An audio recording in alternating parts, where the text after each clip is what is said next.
Yeah, no, it's. All right. Good morning, everyone, and welcome to this meeting of the Bipartisan Commission on Biodefense. I'm glad to see everyone, and those of my fellow commissioners were able to make it today. We have a pretty packed house, which is very nice. Before we begin, I would like to take a quick moment to thank our donors for their support and the Hudson Institute for serving as our fiscal sponsor. December 2014, the Commission held its very first public meeting to inform our foundational report, A National Blueprint for Biodefense, Leadership and Major Reform Needed to Optimize Efforts. That report contained 87 action items to implement 33 recommendations. We thought that maybe 87 action items might have been too ambitious, but Congress and the administrations disagreed.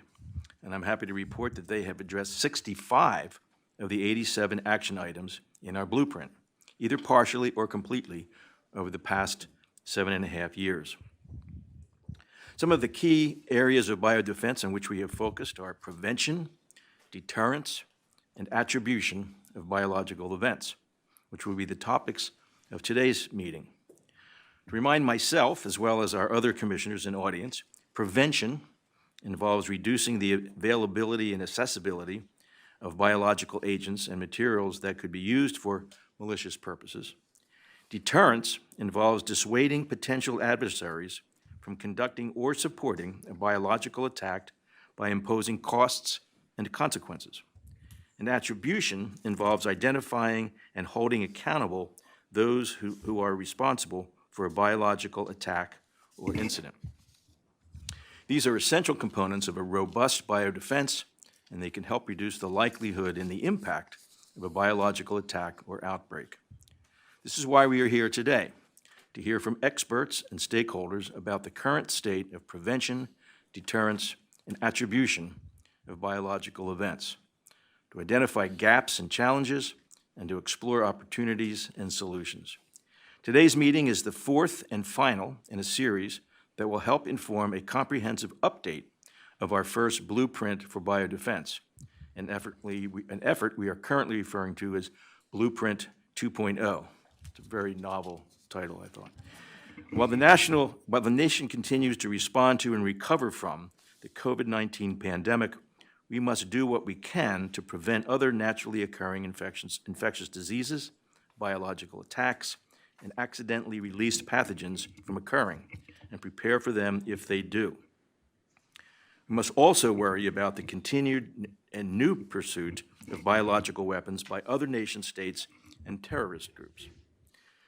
This year, the State Department again reported that Russia and North Korea possess active biological weapons programs, with activities in China and Iran also raising concern that they too may be acting in violation of the Biological and Toxin Weapons Convention, known as the BWC. The unconscionable and unjustifiable Russian invasion of Ukraine continues to stay top of mind for many. Our hearts go out to the citizens of Ukraine, and may God bless them as they defend their country against these baseless acts of aggression. Not only has Russia's incursion increased the threat posed by nuclear and chemical weapons, but it has also greatly increased the threat of biological attacks. Russia seeks to obtain and control critical infrastructure throughout the region.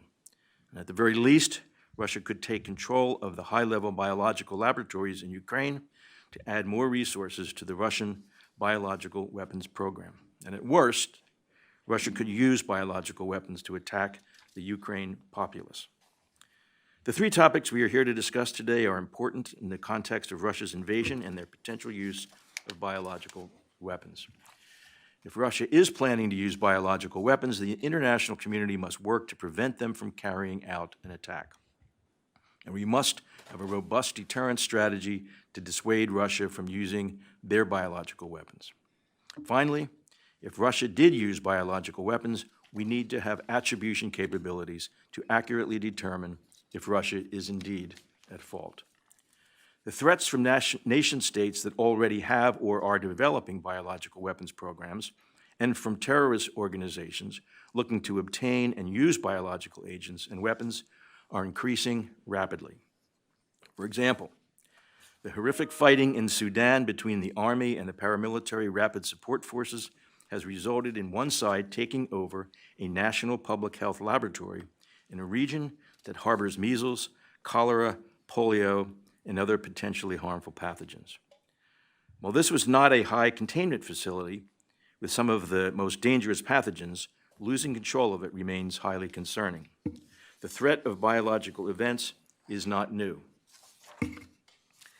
It has been with us for decades, and it will continue to be a significant challenge for years to come.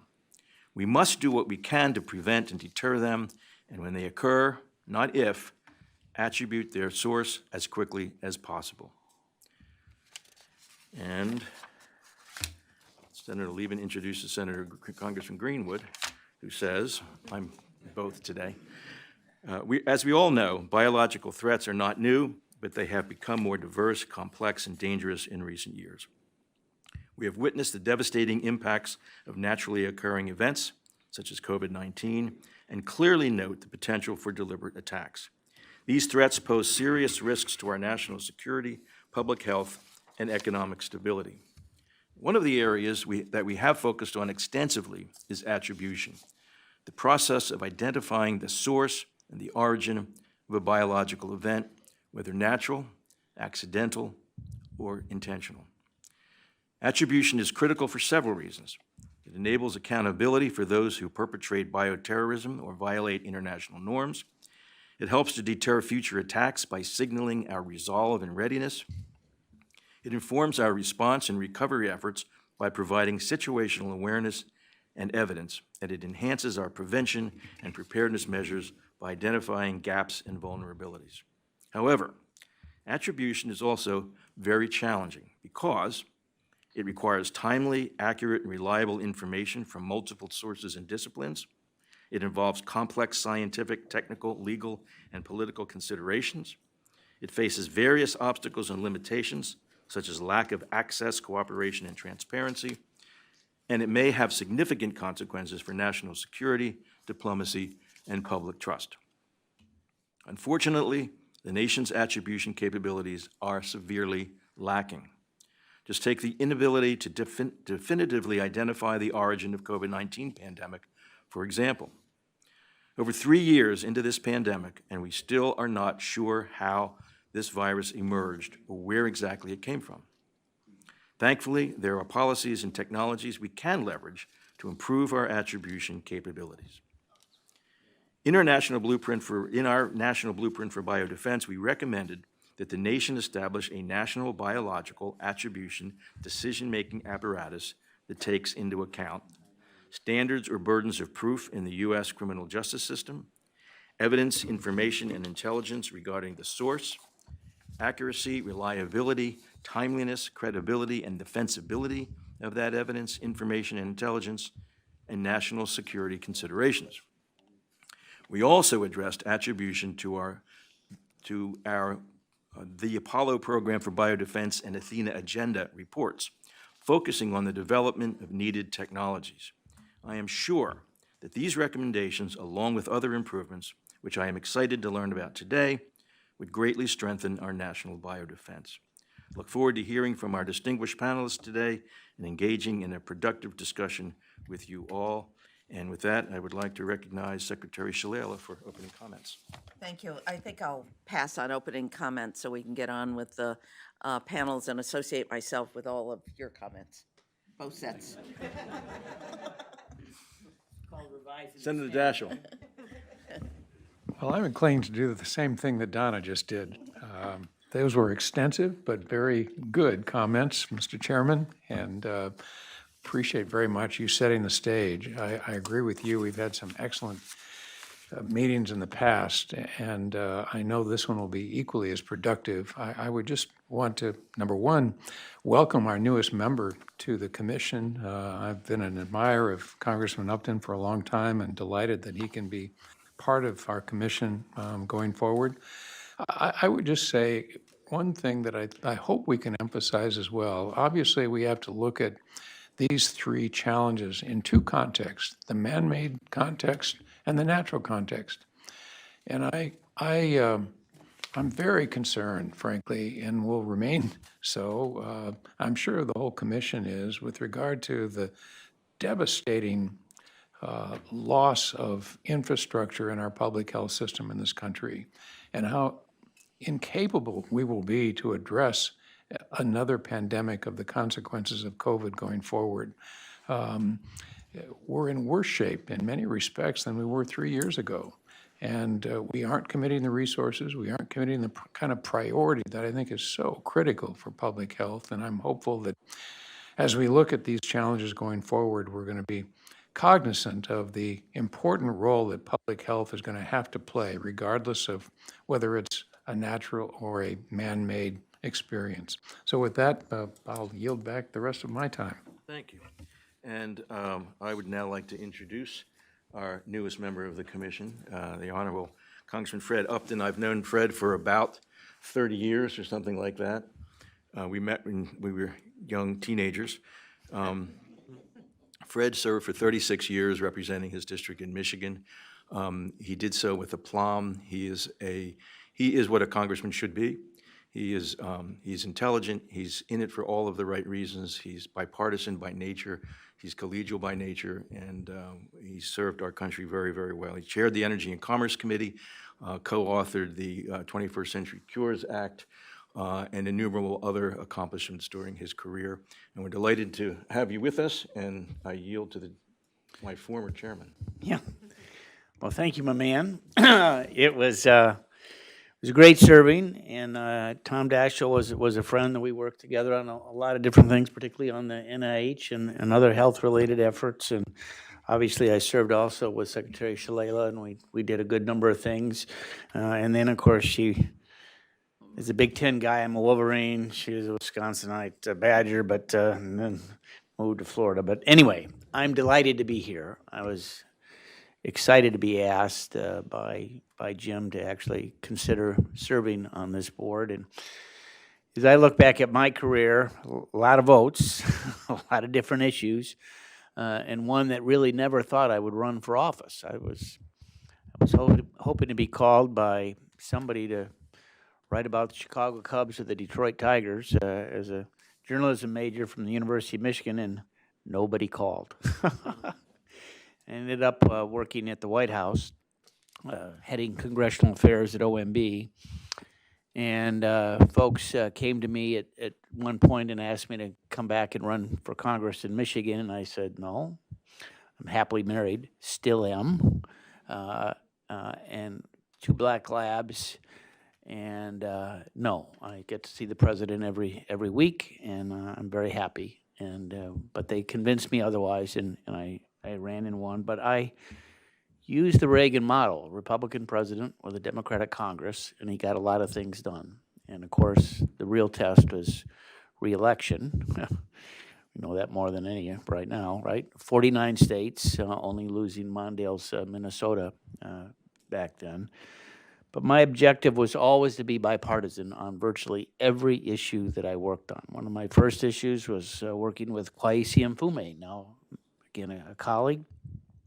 But we worked on a bill to provide tax credits for small businesses that were faced with making structural changes to deal with the Americans with Disabilities Act, a bill that I had voted for. And we got it done. Ross Sinkowski allowed that provision to be in the bill. And it was a big win, but whether it was on Great Lakes or anything, but I ended up serving on Energy and Commerce and on the Health Subcommittee back in 1991. And met so many families with different diseases that were just so troubling. And I knew that we were probably the only country that would be able to have the resources to find the cures for these diseases. And I teamed up when I became chairman of the Energy and Commerce Committee with Diana DeGette, a great partner, Democrat from Denver, and literally we hosted dozens and dozens of meetings all around the country. Not only did she come to my district, I came to hers, but we went really all over the country, whether it be roundtables or hearings. And at the end of the day, moved a bill out of committee 53-0, 392-26 on the House floor, 92-8 in the Senate. survived a filibuster that even Chuck Schumer supported. That's pretty hard to do, but we did that. And at the end of the day, Mitch McConnell said that this was the most significant piece of legislation that was passed in that Congress. We were troubled. We were troubled that venture capitalists started to invest overseas instead of here. And we sat down with the FDA. We sat down with the NIH, and we said, what can we do to get those cures back here? What do we need to do? And I can remember a fellow commissioner here, Peggy Hamburg. She was then the director of the FDA, commissioner, and she said, well, we need more money. I said, how much do you need? She said, $250 million. I said, done. When she saw that we were serious, she added it another 250. She did times 2. Oh, I forgot. And we did it because we needed their help. We needed to enlist everybody on board. We worked with pharma. We worked the disease groups. Were really terrific in helping us get co-sponsors and coming to the table with ideas of things that we could do. And at the end of the day, it's exactly what we did. We expedited the approval of drugs and devices.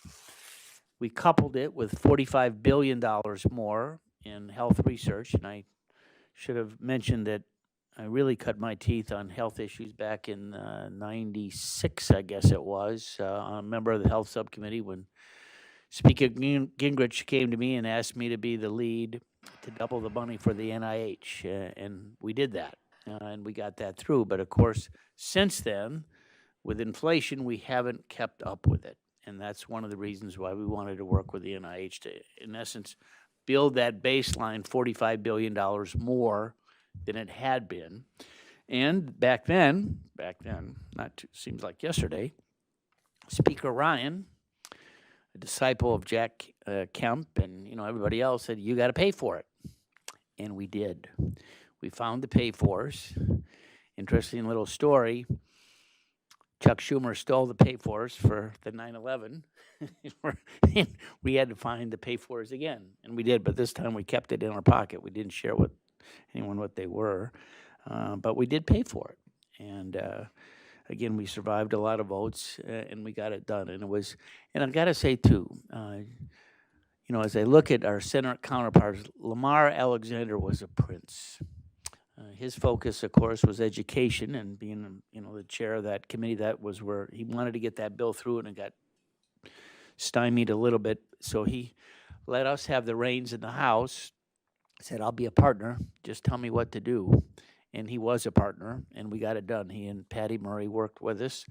Joe Biden was vice president. He's always cared about the cancer moonshot and other things, and we sat down with him at length in the old executive office building and walked through. He knew his stuff. He knew what we were trying to do, and he was an enormous help. And at the end of the day, of course, our leadership, including Speaker Pelosi back then, then later Speaker Pelosi, we were able to get the votes to get it done. Literally the last day of the Congress was the last bill that President Obama signed into law. And as I look back at it now, so it was signed in December of 2016, we've come a long way. You look at some of the diseases that are out there like cystic fibrosis. You look at some of the vision things that have happened, the research that's happening. We made a really positive impact. And who would have guessed that in 2020, when COVID came, something that no one knew anything about, because of what we did with our bill, H.R. 6, it allowed all of the companies, J&J, Pfizer, which happens to be headquartered, or not headquartered, but their largest facility was in my district in Kalamazoo, but also Moderna.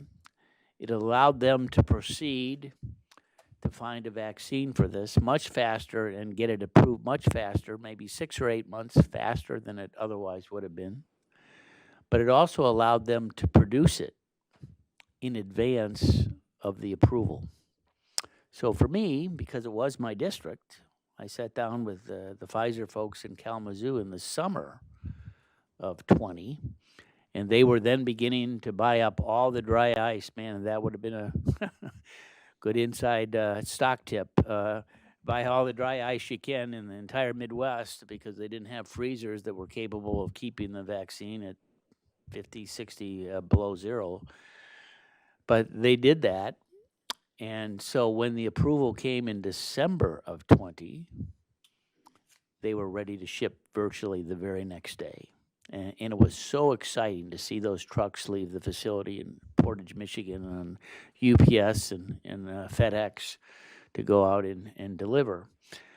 I was in Cambodia in last year in the fall, and while I was there, watched the Pfizer vaccine being delivered to Cambodians for COVID. These things never would have been able to happen without the enactment of our bill. So we came together. We came together in a very strong bipartisan way. And we worked with the House and the Senate and the administration. And literally at the end of the day, you could say that, yes, that bill saved just in America hundreds of thousands, if not millions of lives because we were able to get that vaccine not only to all the corners of the U.S., but also literally around the world as well. So as we look to the future, we know we're going to have these again. That's why this commission is here. You know, what is it that we can learn? It's got to be bipartisan. We also have to have the resources. You know, one of the things that President Biden has done early on, actually, was his very first meeting with a Republican in the Oval Office was me and Roy Blunt and a few others as we talked about ARPA-H. In essence, a new agency duplicating what DARPA did for defense, but on health. And even though his initial request was $4 billion, we did fund it at $1 billion. We did authorize it through our committee. I retired from Congress in January of this year. But Energy and Commerce Committee, we did move it through in a bipartisan vote on the House floor, and we did get $1 billion for it in the omnibus appropriation that President Biden signed into law at the end of last year for this fiscal year. And obviously, it'll be one of the. I know they had a discussion on it in the Senate this last week. They had a hearing on it. But again, we are blessed as a nation to have the researchers, our universities, and man, they were terrific from Penn State, your neighborhood. We had a hearing up there, Jim. You know, the Mayo folks. I mean, obviously, University of Michigan, but MD Anderson. I mean, Harvard. I mean, we had some wonderful folks really provide us with the expertise to get things done. And I'm hoping that that's what ARPA-H will be able to do as well as they get their feet on the ground. I've talked to Secretary Becerra, and I know that they're very close on figuring out where this is all going to be, but it's important that the Congress fund it and hopefully at a higher level as well, so that we can find the cures for these diseases. I mean, just today, reading the Washington Post, story about AI and dealing with MS and how people that will lose their speech, and we all know folks with MS, will be able to still be able to communicate with their own voice with some of the new technology that's coming. So we are really on the cusp of some startling developments down the road. And because of what we did with our bill on H.R. 6, 21st Century Cures, we're going to get to the finish line a lot faster than we otherwise would have, and really help resolve and find the cures for these diseases that just are so heartbreaking when we hear and see them, whether it be rare diseases or whatnot. So I was glad to be a part of that. Every member on our committee had provisions that they were concerned with, and we were able to include it in a pretty comprehensive bill and make a real difference at the end of the day. So with that, Mr. Chairman, Acting Chairman, I yield back. Thank you. So you wanted to be a sports writer and nobody called, but Nobody called. duty called and you answered that call, and the country's better for it. Thank you. Fred, now, we still have things to do. I talked about the fact that we had 87 recommendations and a lot of them, most of them have been enacted, but it's been difficult. You know as well as anybody in the world that the Congress tends to respond to the immediate crisis and then go on to the next one without thinking about preparing themselves for, future crises. As someone who's spent so much time in the trenches and in such a bipartisan way, what advice might you have for this commission in which you now serve about how to keep Congress focused on preparedness for both the possibility of the next pandemic or a bioterror event? I'm also going to have my hat on as a former OMB official. It's not often the policy that drives the budget, it's the budget that drives the policy. And so it's really critical at this point that we make sure that there's an adequate funding level for these types of activities. Obviously, there's a big meeting just a couple blocks away from here today on the debt ceiling. Nobody wants a default, can't have that. But I sense that ultimately there'll be some agreement on funding for important sections, and you've already seen different stories, trial balloons, and NASA had one this last week, et cetera. Tom Cole, former Senator Roy Blunt, there's a really good bipartisan coalition in the House and the Senate looking for funding for these. We got to make sure that that's there and that the Appropriations Committee makes that a priority so that we can have the increases that we need to allow, whether it be the private sector, with our universities and terrific ones, to really have that funding source to move forward and to have the incentives to do it here versus someplace else, which is why one of the things we learned with the venture capitalists. But it's the funding that's really going to make the difference. Alzheimer's, as we know, it's going to cost Medicare more than $1 trillion in 1 year in 2030 if we don't find a way to slow that down or find a cure. Think of the savings that we can have to the federal government ultimately if we find the cures for these things. So, whether it's a new pandemic and, it's important to find out how this thing all, started, whether we have the resources for folks, whether we have a good education system on, are vaccines good for you or not? That was, it's clearly an issue as well. We got to make sure that the funding is there and that it is a real priority for us to move forward on. Thank you. Alzheimer's care is costing $12 billion a week right now. Yeah. Secretary Shalala. Thank you very much. And I want to add my enthusiasm for our new colleague and for his leadership in Congress. Freddie, I have a question about money versus execution.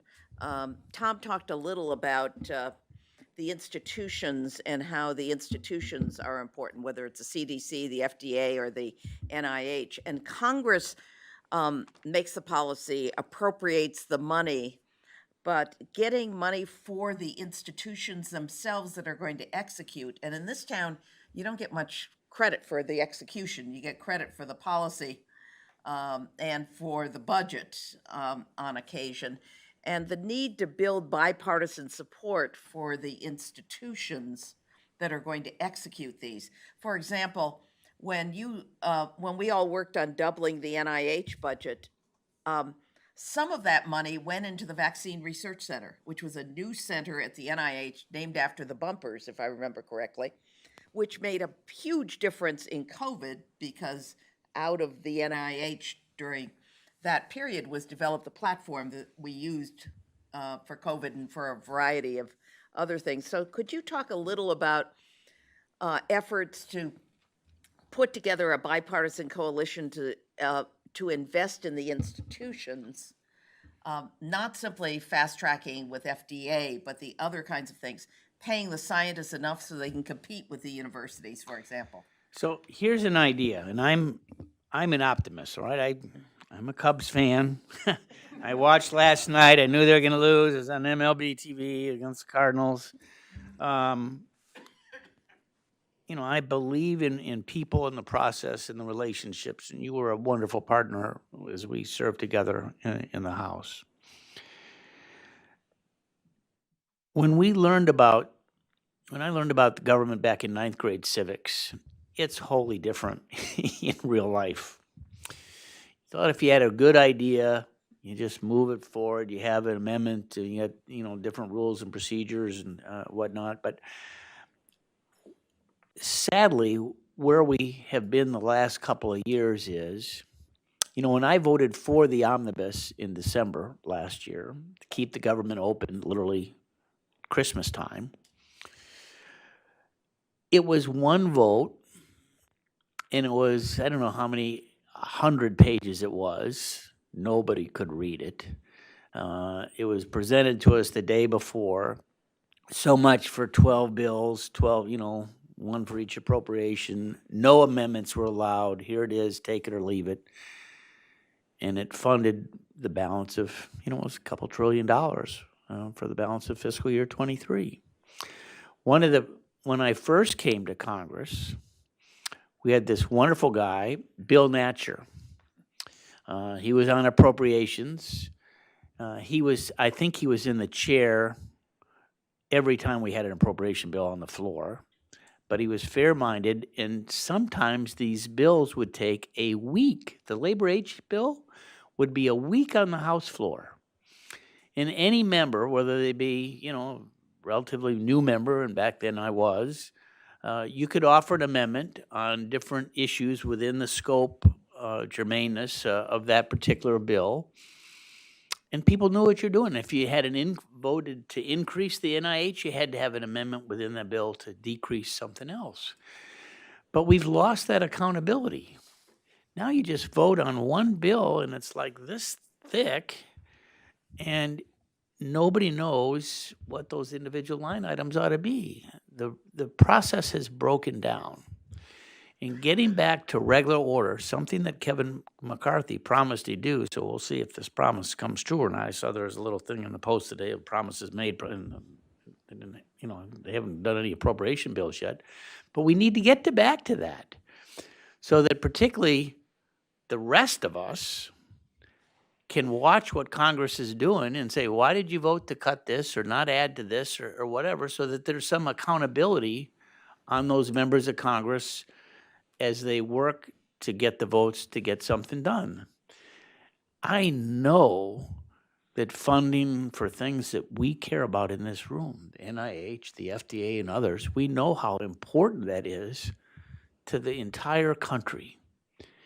And that you can have a coalition of Republicans and Democrats that work together to make sure that the funding level is where it should be, versus across-the-board cuts or anything else that might be discussed. And so, to me, as we look forward, the quicker we can get back to regular order and to have separate votes on those things and be accountable to the people that we represented in the Congress is very important, and allows groups, interest groups, to weigh in as well, instead of just, watching this process move without any really nuts and bolts to it. So I think that would be helpful if they really spend the time to debate the issues and be able to have those separate votes. Thank you. Senator Daschle, question for Congressman Upton. Well, first of all, let me just compliment Congressman Upton on his eloquent. Still Fred. Compliment Leader. Fred. My colleague Fred on the eloquent answer he just gave to Donna.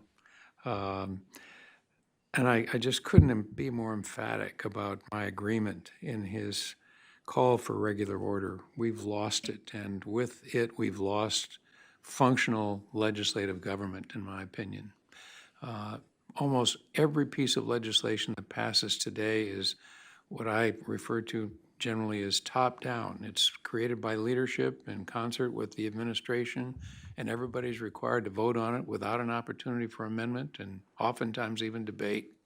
And I think it's just a real tragic threat to our democratic republic as we consider the legislative process and its importance for input from a Fred Upton and somebody from California and somebody from Denver and somebody from Florida. You don't have that today. And so I only wish, and I'm sure Fred doesn't have any better solution than I do about how we return to regular order, because it's so critical. And it's kind of, we probably have a lot of inside baseball people here in the audience today, so you know how important it is, so we don't have to get into detail. I guess I would just ask Fred, over the years that I was in the Congress, I saw a diminution to a certain extent of real bipartisanship. I had the good fortune to work with three incredibly wonderful Republican leaders, Bob Dole, Trent Lott, and Bill Frist, and we were able to do a lot of things together. But it seems to me over the last couple of decades, we've just seen an erosion of the opportunities for bipartisanship. And I would really just love your perspective. How much harder is it today? You just left in January. I'd love your reflections on the state of bipartisanship. My perception is there's not much of it, but I could be wrong. It's been a long time since I served. But having just left, how do you look at bipartisanship today, and what are the prospects going forward? Well, one of the things that kept me going was I was very involved with a bipartisan group called the Problem Solvers Caucus, PSC. I was not an original member of that, but they lured me in, and it was something that I really made a priority. 60 members, Josh Gottheimer, Democrat from New Jersey, and Brian Fitzpatrick from Pennsylvania, Republican. We would meet literally every week Wednesdays from 9 to 10. And when COVID hit, we did it by Zoom. We had Zelensky with us one day on a Zoom. We brought in some CEOs, different companies to come in, and they all praised us. They said, this has got to be bipartisan. That's why I'm here.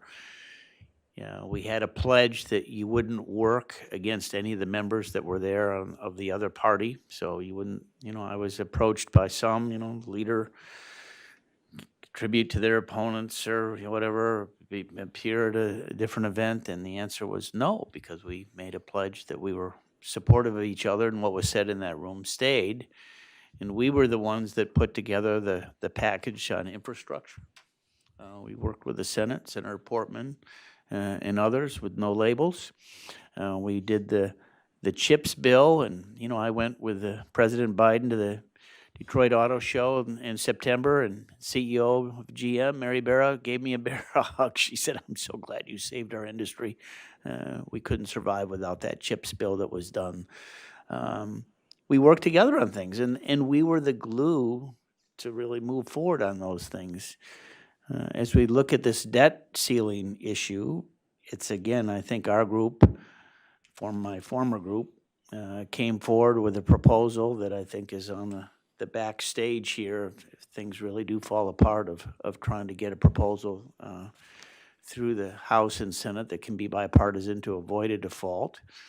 And yeah, it's going to have some curbs on spending, but not as draconian as what the House passed, 217 to 215 this last week, but at least it was a step forward to finding a solution. But with this divided government, and it's going to stay that way for a while, and it's, even if it doesn't, it's still pretty close. A couple people can make a real difference, and that's why things have to be bipartisan, which is why things like no labels and the Problem Solvers Caucus really have an arm on the table to try and get things done. So I'm still an optimist, but the sun's going to come up. But man, we got some difficulties up there, that is for sure. And the quicker we can return back to something like regular order, and to really use the friendships, and you were terrific in your role, that's really how we met. And we got some awards together, particularly as it related to the NIH. But that's how you get things done. It's those relationships. And you can't be throwing hardballs at someone and expect them to cooperate at the end of the day. So you need that civility. You You need to get to know them, their families, their districts, to try and put together a collage of winners to do what we all wanted to do when we first ran for office, and that was to make a difference. Well, I have another example, actually. it's clear to me that we're all going to have to go back to Congress. Yeah. Yeah, yeah. Dr. I'm Troy, do you still have a- happy. I don't know if I'd be happily married if that happened. I have another example, actually. On surprise billing, we actually had to buck both the leadership of Energy and Commerce and Education and Labor. And we used the Rules Committee and our votes on the Rules Committee, three of us, to force the speaker to send it to Ways and Means to get a compromise. But I work with the Docs Caucus. Yeah. Most of whom were Republicans, to work with Energy and Commerce to get a bipartisan solution. I was not chairman of Energy and Commerce. Yes, then I of the know that, organization. I know that. But I think the speaker understood that she didn't really have the votes to pass the bill that came out of both of those committees. But no one had ever used the Rules Committee and their votes on the Rules Committee, but we were freshmen. And knew it was the speaker's committee where all the amendments had to go through, but also knew that it was important that we forged a compromise on that Yeah. particular issue. Dr. Troy, do you have a question for the congressman, for Freddie? Yeah, yes, I do. Thank you for those remarks and for your service, sir. Dr. Walensky has just announced that she is going to be leaving CDC. She also acknowledged by her own admission that CDC did a very poor job in the pandemic. And I think CDC, and she thinks CDC needs reforms. I didn't think her reforms were sufficient to solve the underlying problem, which is that CDC is insufficiently attentive to communicable diseases and focused too much on behavioral diseases. What do you think that the Congress can do in a bipartisan manner to address the problems of CDC? And are you optimistic that your methodology of bipartisanship can address this issue? So I'm going to answer your question, no. Even though I'm self-described as an optimist, it does need reform. She recognized that. I'm sorry that she's leaving, a variety of different reasons, for sure. And I said earlier this morning, I asked the question maybe, I don't expect a successor to be named or confirmed by the Senate till after the next election, which I think is not good, but it's just reality in terms of where we are. It does need reform. They need hearings. It does need to be bipartisan, but we're running out of time. It's in essence, it's June already. We only have one really pressing issue right now. Of course, that's the debt ceiling. And hopefully that's going to be resolved in the next couple weeks. And then we're going to be into the appropriation process. And we're already into the presidential election stuff, which again takes time away. And I don't, when I think about what we did on cures, it was a 3-year process. I'll say, Henry Waxman was not real pleased that I didn't team up with him to be the Upton-Waxman bill on cures versus to get. But I knew what Henry was going to be gone. We weren't going to be able to get it done in a year. It was going to take 3 years, and he was going to be gone. And DeGette did a wonderful job. The CDC is going to take more than just what's left in the sand dial here in this Congress. It's going to need to be a 3-year effort. We're going to need a director who knows what he or she is doing, and we're going to have to work. Again, I'm just a House guy, but I mean the Senate has to be involved, and sadly, we don't have someone like Lamar right now. It's Bernie. It's I don't know how you get the coalition together under the current scenario in the Senate in this Congress. I mean, it is what it is. So but they too need to say, it's sort of like, we went to Francis Collins and we said, what is it that you need? We went to the FDA. I mean, in addition to the money, what is it that you need? We went to the pharmaceutical companies. What is it that you need? We went to the universities. We kicked their tires. We went to the rare disease. I mean, we went to all these different folks to put together this coalition. And that needs to happen with the CDC as well. I mean, they need to come up with some proposals. I think they know that they're flailing. But we're going to need some leadership from them and the administration to say, how is it that we can do this? But sadly, I don't see it happening in this next year and a half, because I just think that we're not going to see a lot of good things happen in terms of production of major bills that have to be done, knowing that it's, as they say, every 4 years, the most important election in our lifetime. All right, thank you, Congressman Freddie. We'll now call our panel, and we have, if you'll come to the table, Robert S. Pope. Dr. Robert S. Pope is Director of the Cooperative Threat Reduction Defense Threat Reduction Agency in the Department of Defense. And Dr. Kevin M. Esvelt is the Assistant Professor and Director, Sculpting Evolution Group, Media Lab, the Massachusetts Institute of Technology. Welcome, gentlemen, both of you, and we'll start with Dr. Pope.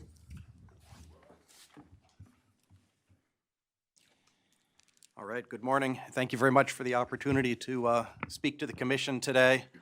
I lead the Department of Defense's Cooperative Threat Reduction Program, and the mission of that program is to prevent the proliferation or use of weapons of mass destruction by working with partner nations to secure, eliminate, detect, or interdict WMD-related systems and materials, and to build the capacity of those partner nations to detect and report dangerous disease outbreaks at their source, reducing pandemic threats. About 2/3 of the CTR program's annual investment is in our biological threat reduction program. And this program protects the United States, its armed forces, and our allies from biological threats by strengthening the capabilities of our partner nations and the international community to prevent, detect, and prepare for outbreaks caused by high-threat pathogens. The biological threat reduction program enhances biosafety and biosecurity at facilities that store and handle reference strains, and improves the ability of the partner nations and their disease surveillance capabilities, which enables earlier outbreak reporting and response and reduces threat, whether it's natural, accidental, or a deliberate biological outbreak. Our BTRP program currently works with 31 partner nations in Europe and Eurasia, the Middle East and Central Asia, Africa, and the Indo-Pacific, while also conducting some regional and global efforts to improve biosafety, biosecurity, biosurveillance, and data sharing. So I'd like to offer 3 recommendations with a focus on this international cooperation. The first is the importance of bolstering foreign partner health security capacity to better detect, report, and contain these outbreaks at their source before they come to the United States or to our allies.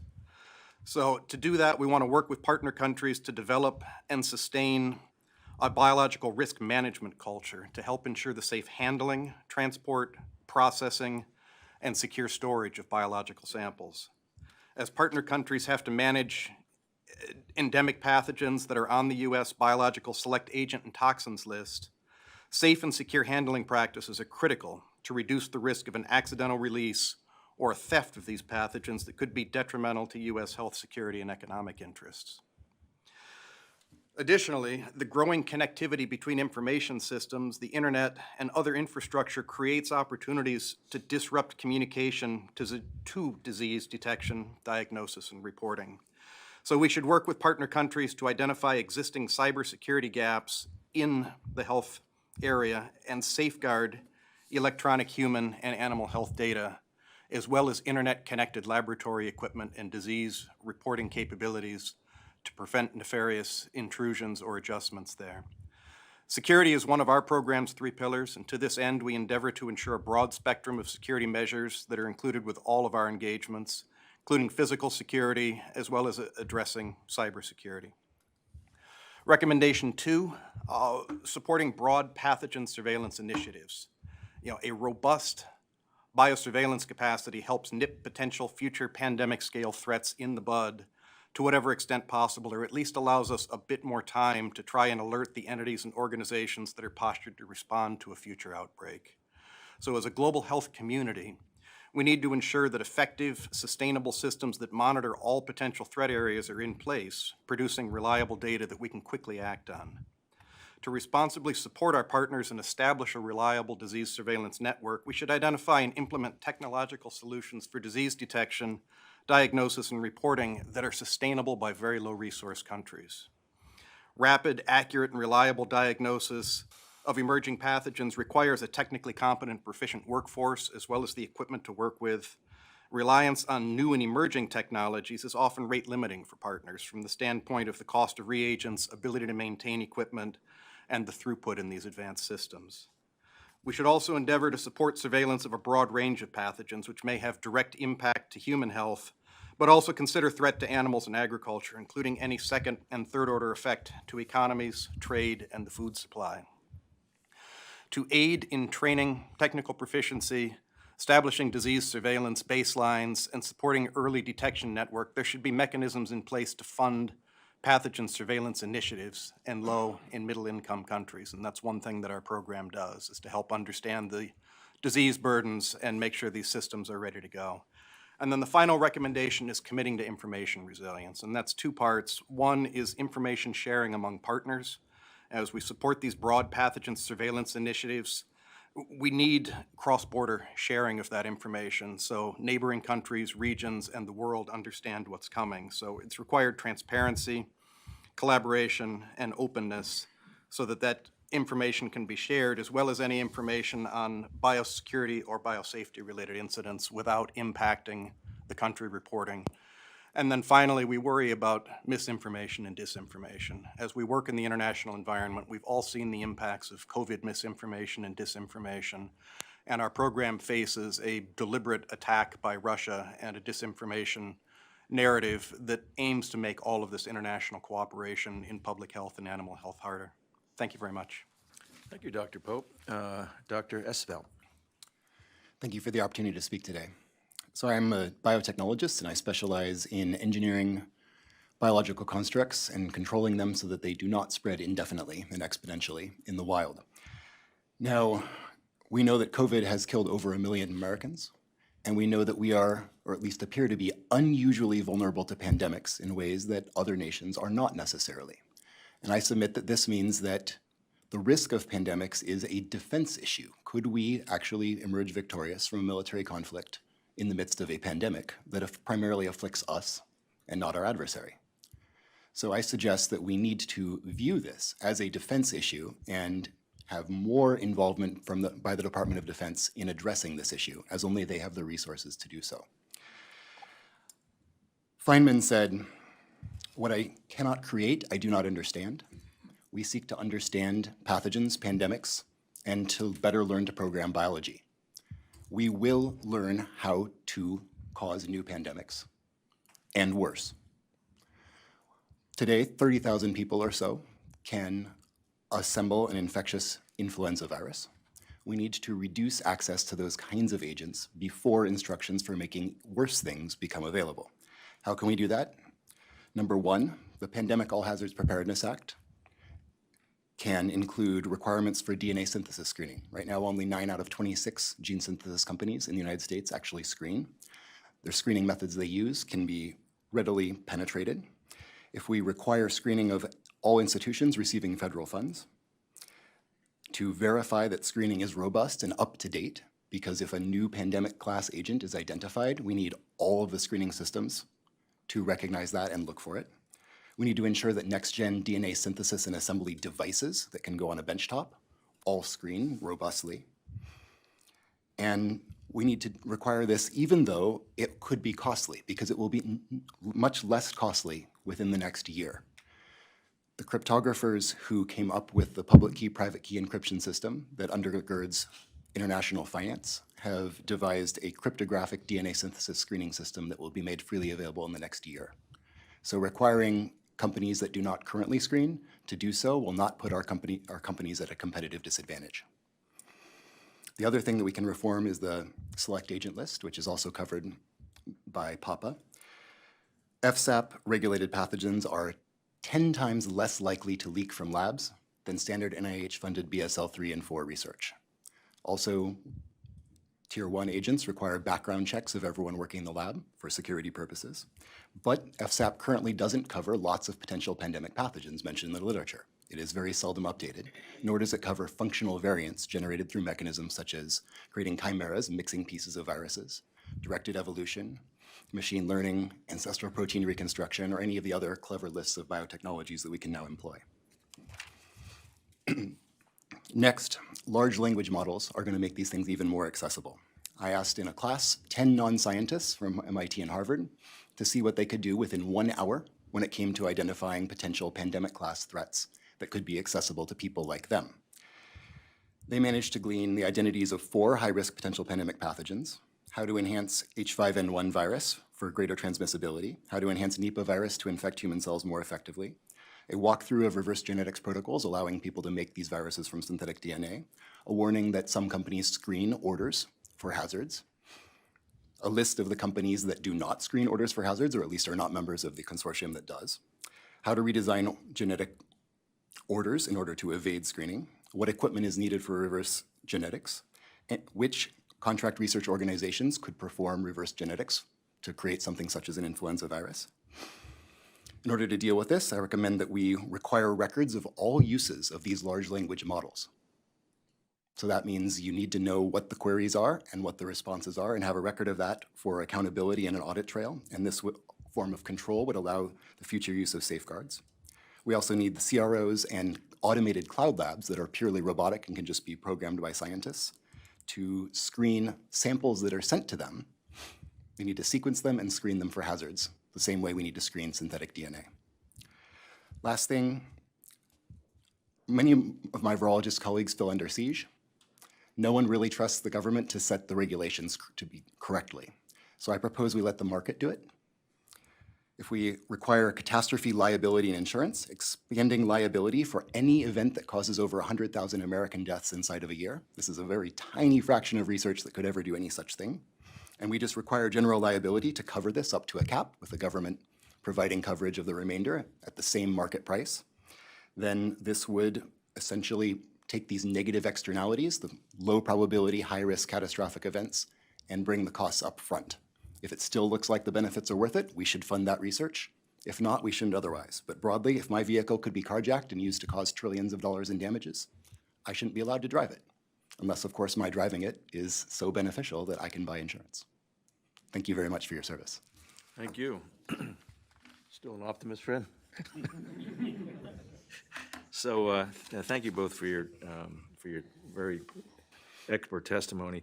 My question for you, Dr. Pope, is when you talk about working with foreign partners around the world, my question is, with regard to the 3 items that you outlined, is there a model protocol to do that? In other words, if country X says, we want to do exactly what you want us to do, you hand them this and say, that's what needs to be done. I mean, is all this laid out in the protocol that whether they are capable or not is clear, is very clear as exactly what they should do? Some of it is laid out. I would say the World Health Organization's international health regulations give a very standard as to how countries need to report disease outbreaks. The standards for safety and security in different kinds of biosafety laboratory facilities is well laid out in terms of how those need to be arrayed, staffed, and what kinds of pathogens can be worked in the various levels. So some of the basics are there. But we often find, particularly working with our lower resource countries, that they may know these things, but they just don't have a path to get there, whether they don't have the resources, they don't have the local experts, and need external assistance to be able to come in and make sure they have the right legislation, the right regulations, the right facilities, and the right trained staff to be able to do what the international health regulations requires them to do. And how many countries around the world would you say are up to speed on those things? Ooh. I'm not going to try to give a number on that. I will say that the Nuclear Threat Initiative group and their annual index gives, I think, a pretty good laydown of quantitative scores that they think countries are meeting in terms of biosafety, biosecurity, and disease surveillance. Okay, thank you very much. Dr. Esvelt, the two terms that you use that frankly I'm not knowledgeable enough to really understand. So I wonder if you just go into a little more detail, what you mean by screening as you use it, and also large language, what you mean by those two terms. So by screening, I mean the use of algorithms to detect in a DNA sequence whether or not that sequence encodes likely hazards. For example, components of pandemic viruses, select agents, and similar sequences that could be used to cause mass harm. The And trick what would they be, and where would be the source of those items that they would be screening for those genetic variations? So right now, there are guidelines that HHS produces for what kinds of things should be screened for. It certainly includes all of the select agents and recommends a few others, but it's mostly industry-led. That is, the industry requirements to join the International Gene Synthesis Consortium are more stringent than anything the government recommends. And again, it is only a recommendation. So if you speak with the heads of industry, and they've really been taking the lead and taking a hit to their bottom lines in order to do the right thing, they would actually welcome increased regulatory requirements and a greater government role in defining what needs to be screened for. Now, we need to be cautious here because if we begin screening for something that because we believe it could cause a pandemic, for example, we're increasing the credibility of that as a threat, which means that insofar as screening is incomplete, we might actually inadvertently induce adversaries to attempt to make and release that agent. So ideally, what we want to do is be able to screen orders for hazards without learning anything about what else is in the order. That is, we only want to learn if there is a hazard, and otherwise we want to learn nothing about the order. And we want to be able to screen for a list of hazards that ideally doesn't need to be publicly disclosed.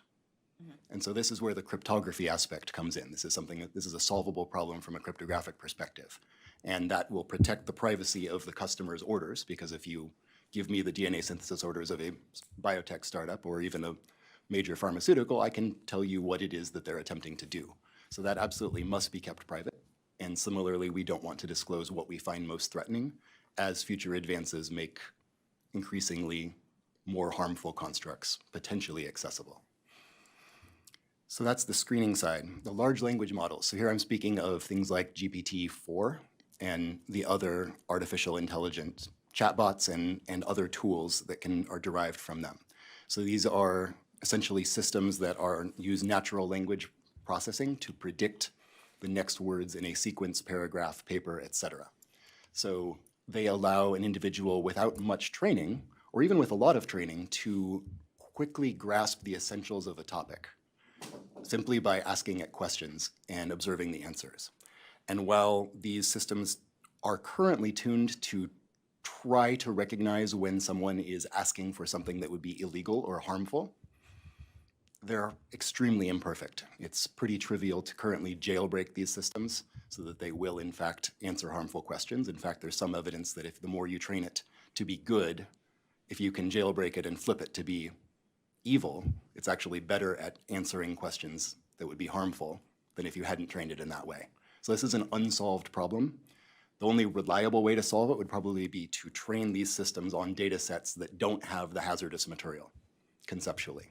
That's an extreme step, but we can also imagine training some of these models to screen the prompts that are submitted and the outputs for potential things that are hazardous. And again, this is an automated method of doing that. And one of the more recent advances called constitutional AI actually uses one system to screen the outputs of the other system and then trains the first one. And the second one says, is this hazardous? Could this be misused? Is this ethical? And then the first one takes that response and updates it, its own answer, so as to be more ethical, less hazardous, et cetera. But if we don't have some kind of control over these systems, there is no way that we can require any of these safeguards to be used. That is, if the model becomes what's called open sourced, then anyone can just run it on their computer with no restrictions whatsoever. So if we had some kind of reporting requirements, then that would effectively ensure that anyone working with these models or producing a new model would need to keep this log, and so they could not just freely share it. They could allow everyone to use it through what's called an API, an application programming interface, and allow others to innovate on it. This is what OpenAI currently does with GPT-4 and their other models.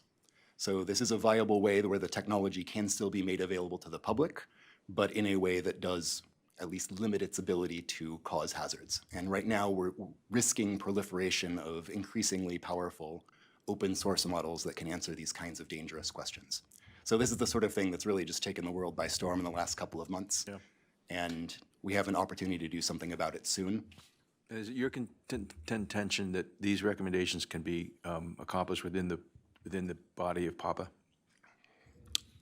I do not think that PAPA is particularly well suited to large language model regulation. I mean, it obviously touches on much more than just biology. I haven't done it, but I imagine you But could ask. it has to be done legislatively. Ultimately, it probably has to be done legislatively. You can do it with an executive order. It would certainly be challenged in the courts. I think Congress will ultimately need to act. Thank you very much. Dr. Shalila? It sounds, let me see if I understand what you're saying. You're talking about reconceptualizing the regulatory framework for national security reasons. Around biotechnology and its potential Yes. misuse. Right. Yes. And you're also talking about a possible role for the private sector to drive this using the insurance model? Is that what you're saying? That's one potential way to allow outside expertise to determine what is and is not potentially catastrophically hazardous. Yeah, and that would work for the private research universities, for example. But I don't know whether it'd work for the publics because they've got sovereign immunity. I mean, they don't use an insurance model. So to some extent they do, but the state universities, for example, obtain insurance from the state itself, typically. Well, That they're is- self-insured, they're- basically. They're basically self-insured, backed by the state.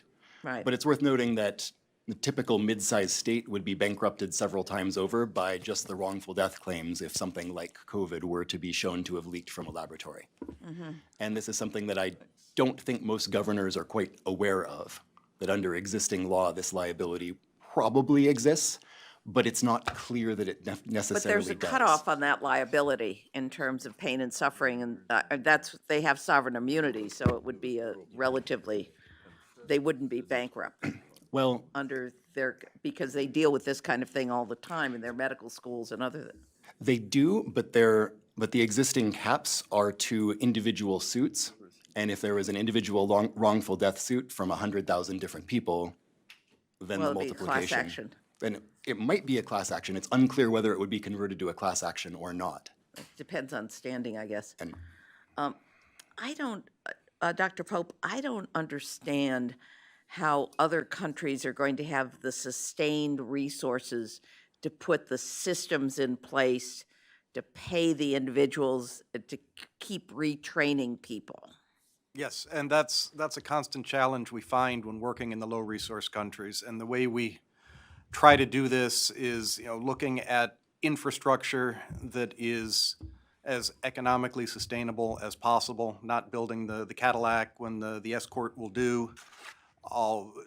Not only training the people that are going to run the physical infrastructure of the lab and do the scientific testing, but find ways to institutionalize that. So if we're working with a public health laboratory, we're trying to find a way to get those courses put into a medical school. If we're working with a veterinary laboratory, we're trying to get those courses put into a veterinary school. So once we are done doing the training, there's still an institution in the local country that has that curriculum and continues to train. But it's the reporting of incidents that may be as expensive a piece if you're going to have relatively high-level people to do that.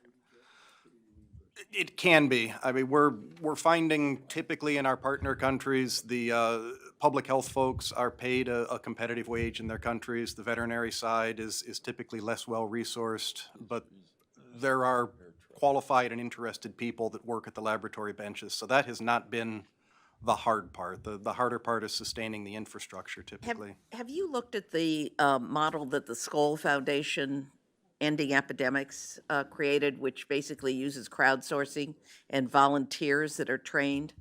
in a country? No, ma'am, I'm not familiar with that You one. might look. Okay. Thank you. Senator Daschle, your questions? Well, first of all, let me thank both of you for excellent presentations, very enlightening. Dr. Pope, I'd like to drill down, if I could, a little bit on the three categories where you think work is necessary: partnership, surveillance, and information sharing, and dealing with mis and disinformation.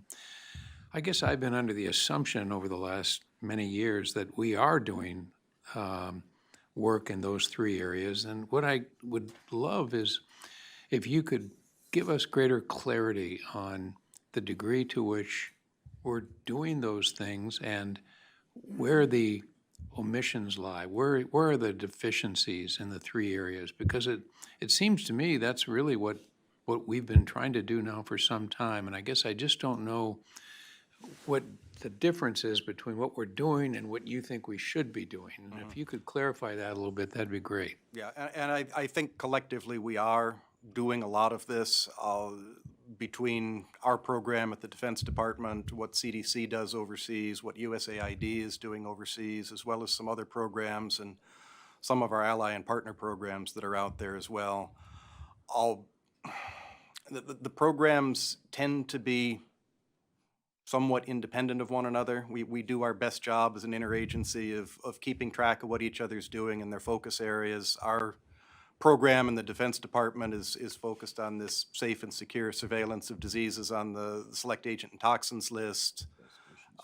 USAID may be more focused on HIV or other things of that nature, tuberculosis, malaria.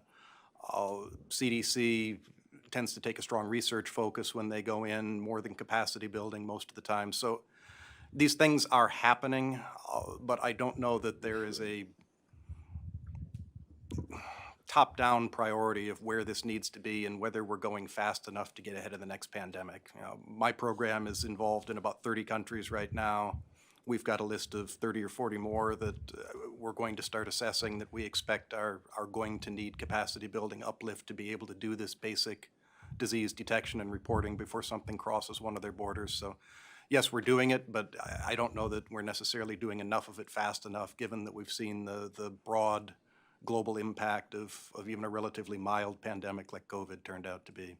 And is it just a function of too much siloing, that is, each country doing their own thing and not, or is it more a need of resources? What would you characterize as the primary issue involving our deficiencies in these three areas? I don't know that there's one primary issue. I mean, we have some countries that treat disease outbreaks as an economic or national security secret and are reticent to share that kind of information before the pandemic starts to get out of control. We have others that very much desire to do this and don't have the resources or the training and simply need a partner to help them with that uplift. Well, thank you very much, Dr. Pope. Dr. Esvelt, I am generally, like Fred, an optimist, but I have to say I'm incredibly concerned about where AI is going to take us over the next generation. Obviously, we all know the good things that are potentially there, especially in medical research. But I must say, I think the potential for destructive capacity is beyond maybe even our imagination. And I'm intrigued with the regulatory approach that you suggest, but I just can't imagine. First of all, I don't think a domestic regulatory framework is adequate because there are too many other international players. And frankly, if we can't get our act together on climate, if we can't get our act together on trade, I can't imagine how we're going to get our act together on AI.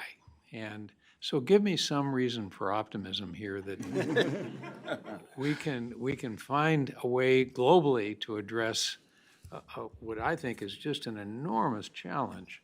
And even if there, and if I could add one more layer of concern, even if there was a global regulatory framework, we still have the dark web, and we still have those who play at another level that has nothing to do with regulation and do it very successfully. So What do we do about that? That's a great question. I also consider myself an optimist despite my remarks. I think on AI, the number one thing to recognize is that so far what's called the scaling hypothesis has held true. That is, the larger the model, the more training data you feed it, the more parameters in the model, the more powerful it seems to become. And it's worth noting that we are now in the lead with respect to all of the leading models. That is, the United States has a very commanding lead today. Now, do we need to be concerned about competition from China? Yes, absolutely.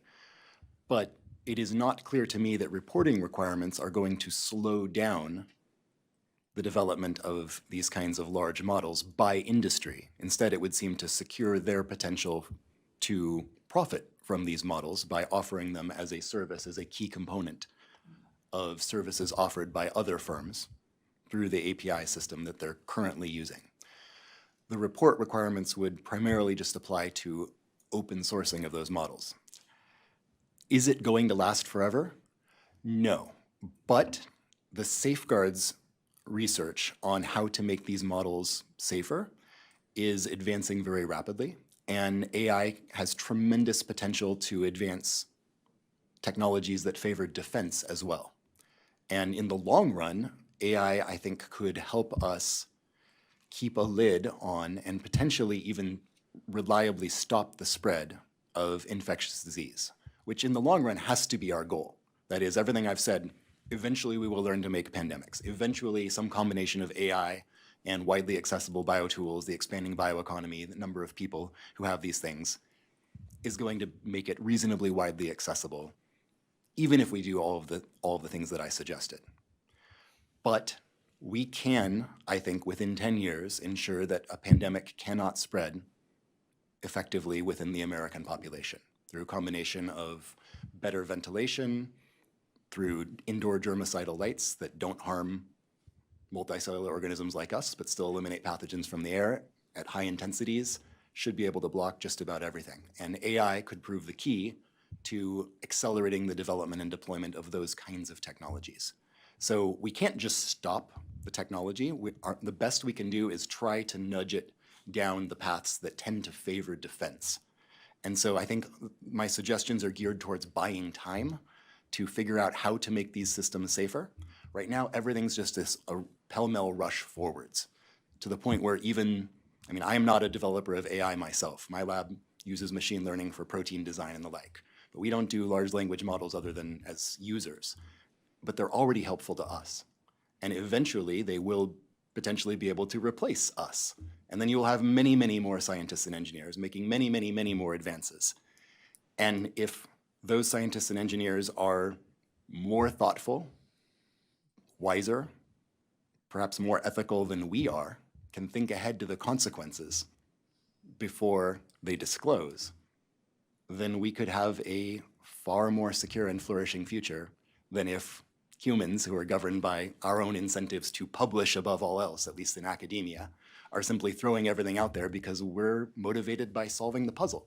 And we don't think about the consequences because we all survived a gauntlet in which we have to spend at least 5 years of our lives focused intently and narrowly on one thing, which tends to select against folks who think about the wider repercussions. I think AI is the way out eventually, but we have to try to nudge things down the defense-focused avenue of the tech tree. And I'm rambling, so I'm going to stop there. No, basically, as I understand your answer, it's creating good AI to fight bad AI. In the long run, yeah. Okay, thank you. Or in Congressman Upton. a light comment, just so that we can make Clorox so that we don't die. Okay. Thank you very much for your great work. And Dr. Pope, as I think about your testimony, the elephant in the room right now, Russia, Ukraine, and as we think about China, with WHO being really prevented from going in, and the FDA and others to really examine what was going on in Wuhan, which raised all the appropriate suspicions. So how do we deal with that? You laid out a very good agenda terms of what we ought to be doing to share to protect the world.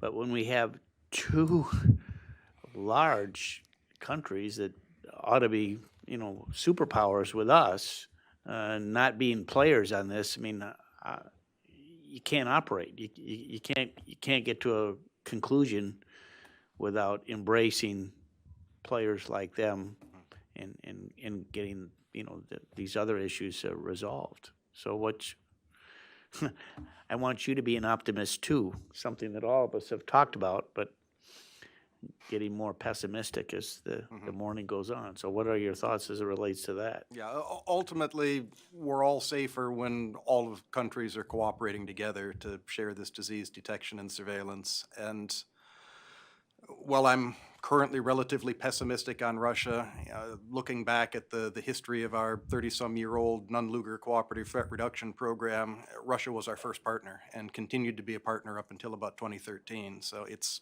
not impossible to partner with Russia.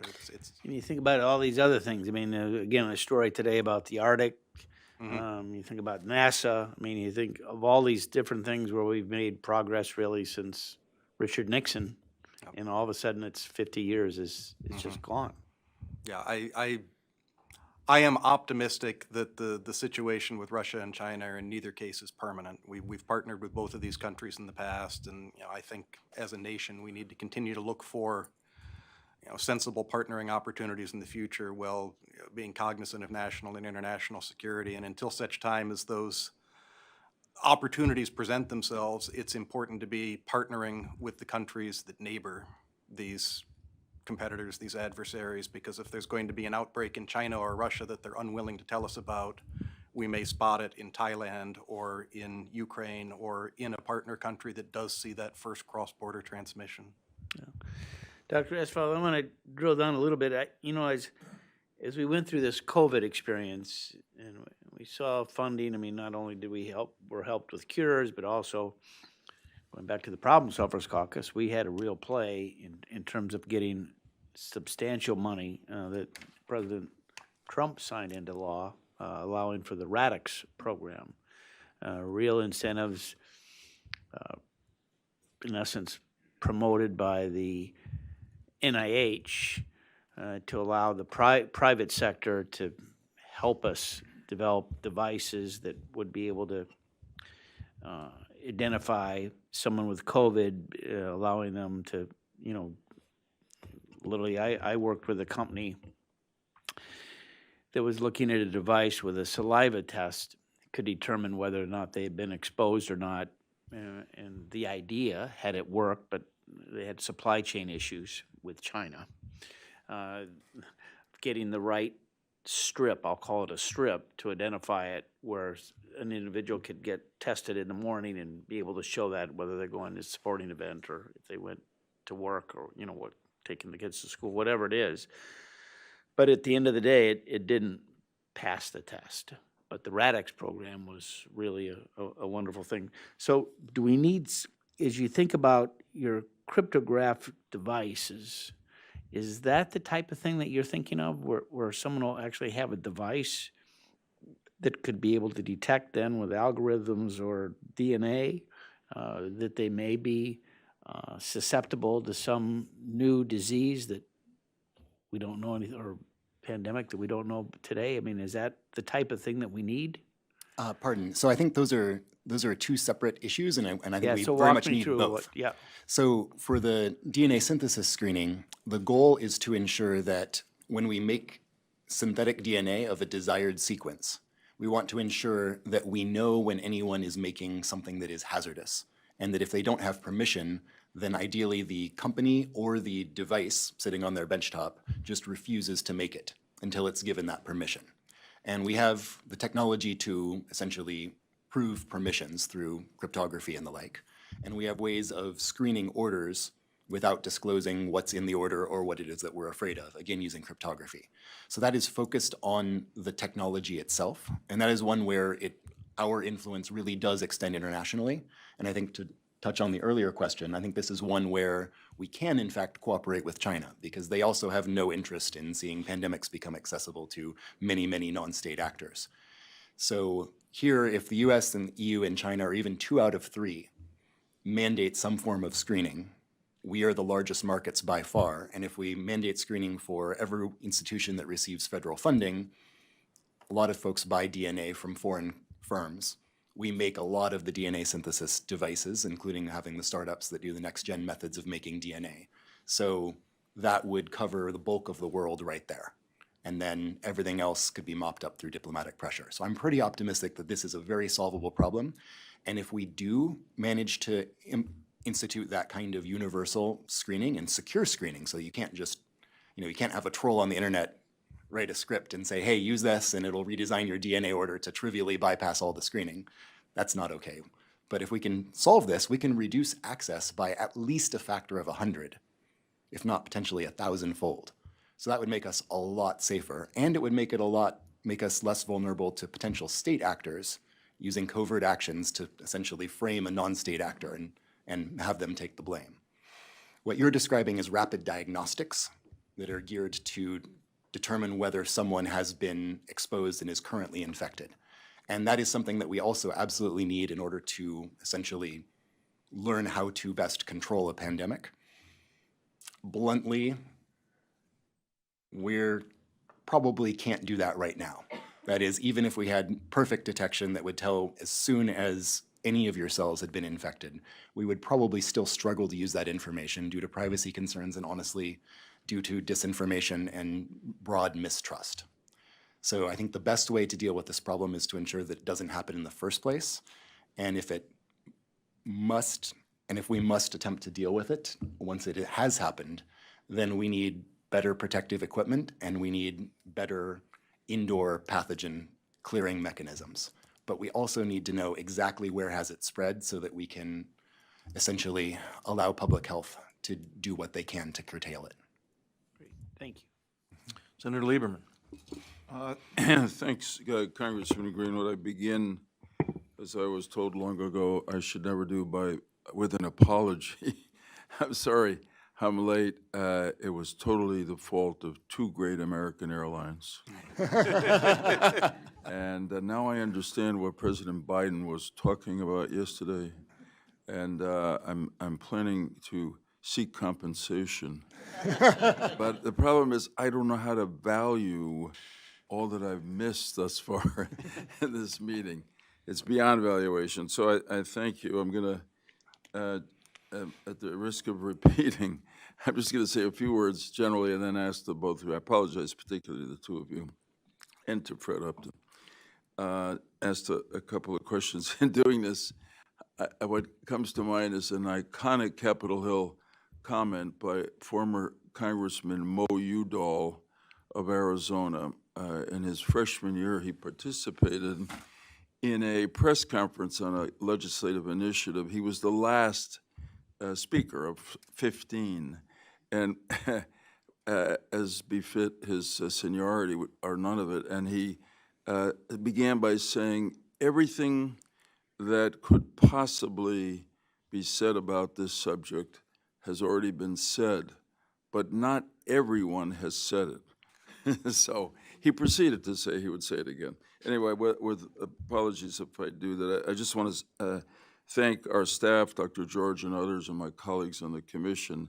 As they have undoubtedly said, we are in the process of updating our 2015 foundational blueprint report, which was really quite, in a moment I will make clear this is not self-congratulation, prophetic about the coming of a pandemic, not because we're prophets, but because we asked the experts. Unfortunately, not much was done to get ready for it, as we know, so we're back with the experts, hopefully having had the experience that we've all had.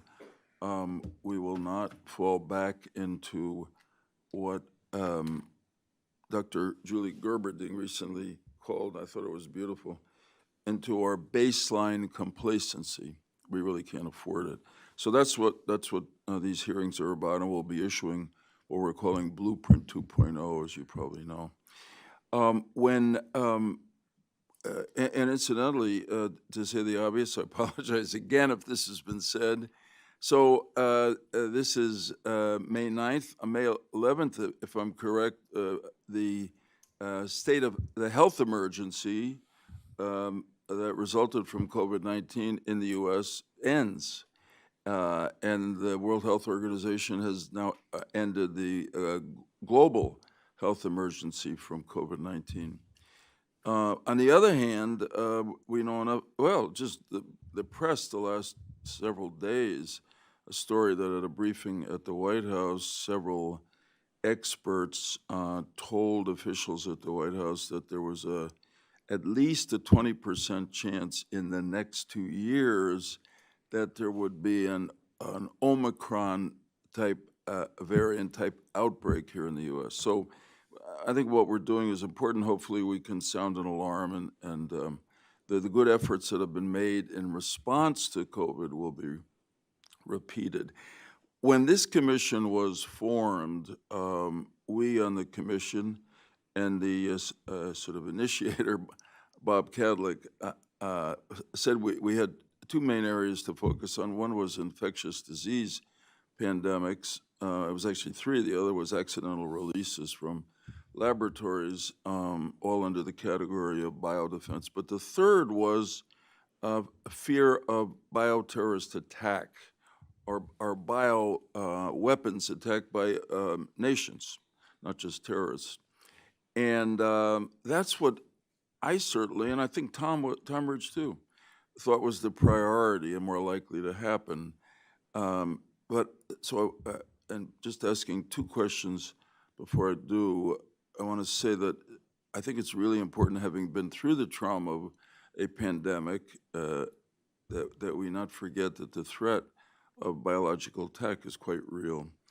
And here I'm happy to accept summary answers from the two of you if you've already been over this ground. But my questions that I had hoped to ask you both, and Dr. Pope particularly because of your work on CTR at the Defense Department, is how would you assess the current state of the bioweapons attack? Has it grown? Well, let's just say in the last 8 years since we did that foundational report. There was a State Department report which suggested that that there were serious bioweapons threats from Russia and I forgot, maybe North Korea or Iran. North Korea, it was interesting. And probably threats from China and Iran, but at a slightly lower level. So I'm interested in what your assessment of the nature of the threat is now, and what we should do about it. Yeah, thank you, Senator. I think the threat in general from weapons of mass destruction, to include biological threats, has increased with the Russian invasion of Ukraine. We've seen for years that countries like Russia, with their attack on the Skripals, their attack on Mr. Navalny, the North Korean attack on a member of the ruling family. Right. You know, norms are eroding, at least on small scale WMD use. And as we watch Russia losing their really conventional options in Ukraine, we continue to worry about their turning to a chemical, biological, or nuclear weapon on the battlefield. Particularly with something biological or chemical, it gives them the ability to try to evade attribution and pitch it as a false flag or deny it in some way. So we are worried, I personally worried, not so much as broad battlefield use in the Cold War sense, but smaller scale options that may be in some way deniable. And I think your panel later today talking about attribution is an important part of the deterrence against that. Can I interrupt there? I think that's very important testimony, which is that the threat has gone up because of the Russian invasion of Ukraine and the fact that Russia's not doing well. When the public dialogue, at least, and even the threats from Putin or others in the Russian government they tend to focus on the use of tactical nuclear weapons. But I take it from what you've said that if they go that way, if they go to a weapons of mass destruction response because other offenses are not working, that it's as likely that it will be biological or chemical, maybe more likely because of what you said about the difficulty of attribution. Yeah, I mean, we know they have active programs in all three disciplines. Right. And, you know, the U.S. intelligence community is doing what it can to keep track of all of that. But I think we continue to try to debate what the Russian decision calculus would be, exactly when they feel like a national interest is at stake, where they need to go above the conventional threshold. But I think biological and chemical are very much on the table, as well as low-yield nuclear. Well, that's important. So speak a little bit about your assessment of the programs in China and Iran. Yeah, I know much less about those programs. I think, generally speaking, Iranian malign behavior around the Middle East and their desire to work through proxies in places like Lebanon and Syria and Iraq gives us concern that they would give a non-conventional weapon to their partners. Fortunately, they have not done that yet, given many years of conflict in Yemen, Syria, and other places. But we do continue to worry again that if Iranian vital interests are threatened, they might see an attractive opportunity to try to use a deniable chemical or biological weapon. China is a vast and growing research and development empire, vastly growing the size of their military. So I think that one stands watching.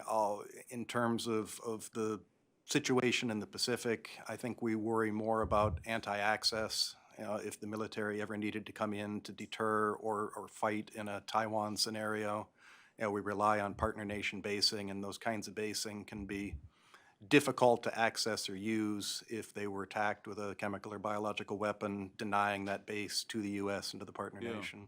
So it's a real threat, the biological weapon part of it, from at least both the two great powers, China particularly and Russia, who are challenging us increasingly, but also from the Iranians and North Koreans, who are the two sort of fanatical rogue nations. What's your assessment? We asked when we focused on this commission, worried about what terrorist groups, non-state actors, might be doing because it gets because of the spread of biological knowledge and capabilities and the ease of accessing it and implementing, building that terrorist, non-state actor terrorist groups might have a capability, for biological weapons. Yeah. What's your assessment of that? I think that threshold of access has lowered as well. And again, in terms of international norms, which violent extremists don't care as much about as state actors, but we've already seen ISIS cross the chemical weapons threshold in northern Iraq. And given the easy access of knowledge about pathogens and some of the things that Dr. Esvelt has talked about in terms of access of pathogen strains or DNA portions of strains without a lot of regulation or security right now, I do think it's still a real risk that a non-state actor could also choose to go the biological route. So if our commission in our sort of upgrade or updating of our foundational report wants to be constructive on this question of preventing and or deterring the use of biological weapons by nations or non-state actors, what suggestions do you have for us about what we can recommend either to Congress or the executive branch?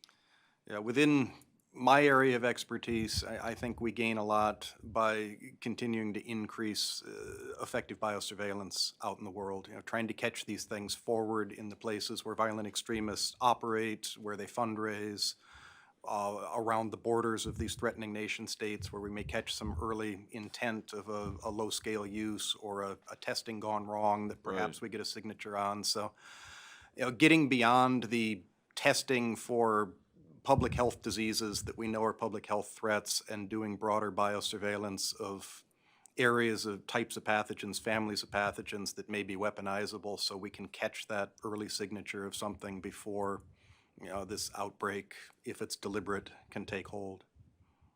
Okay, thanks, that's helpful. I've taken a lot of time, but Dr. Esvelt, I do want to just ask you to build on that. Based on your own work in this area, do you have any suggestions for the commission about what we might include in our coming report to be, I'm thinking particularly about trying to prevent or deter the development or use of biological weapons against us or our allies, of course. So I would defer to Dr. Pope on with respect to nation-state actors, which is typically outside my level of expertise.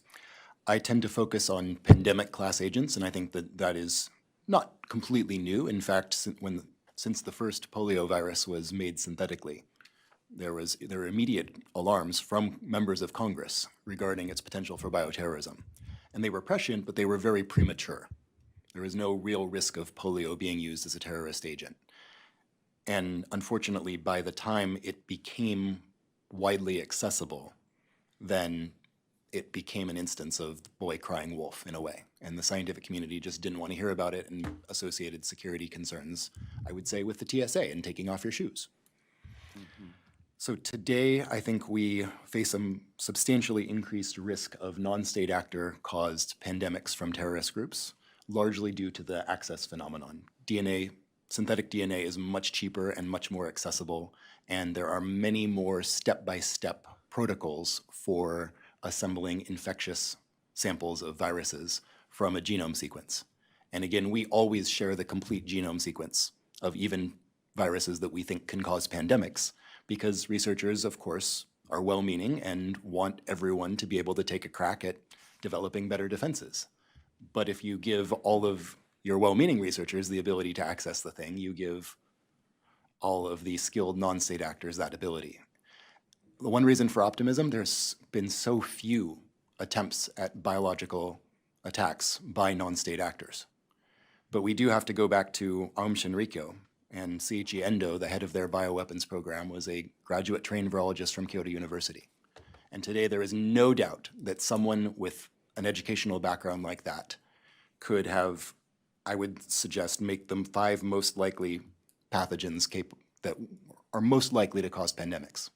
Not saying that that likelihood is particularly high for any one of them, but that suggests a baseline 2% chance per year, because we've only had recombinant DNA for 50 years. So even one guy gives you a reasonably high risk. So I think what we should do about it briefly is DNA synthesis screening, because Aum was unusually concerned about disclosure, right? They ended up attempting for anthrax, but rather than just requesting the strain that was virulent, they came up with this scheme to grab 2 different avirulent strains and then conjugate them to recreate the virulent strain because they were so worried about detection.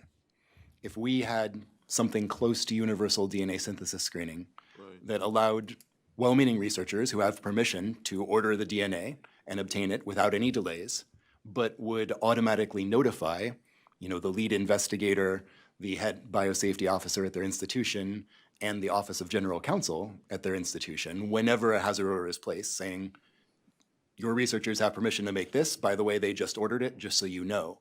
I think that could be a very powerful deterrent against groups like Aum. So I think DNA synthesis screening is the #1 thing that I would focus on. Okay, that's really helpful testimony. It's also obviously a bit jarring because we're faced with a challenge, but that's why we're here, and I thank you very much for it. I do want to say, just picking up on your reference to TSA, the one positive experience I had today is that I enjoyed a bonus for aging, which is I didn't have to take my shoes off. Okay, Mr. Chairman. Was it you just couldn't reach them? Why are you encouraging? Dr. Koresh, do you have a question for this panel? Yes, sir. Thank you. I did actually have to take my boots off this morning, and I fall in that age group too, but they were not so kind. Thank you both for your presentations and great responses to the questions so far. If I don't make it really clear, please step in, but we really want to focus into some of the recommendations you've made, but you can reiterate those, but kind of give us some guidance of where to go so we can come up with good recommendations too, particularly at the federal level. So maybe I'll combine it, but they're really targeted to you a little differently. I think, Dr. Pope, it was interesting to watch your body language as you spoke, because you seem so comfortable with a lot of your program there, and I'm familiar with the BTRP program, but I think you kind of understate, but correct me if I'm wrong, that you're just your standard operating procedures of reducing risk in your international programs. There's a lot of people very nervous about supporting work overseas in laboratories or anything to do with bio, and think of a lot of fears and risk about what could go wrong.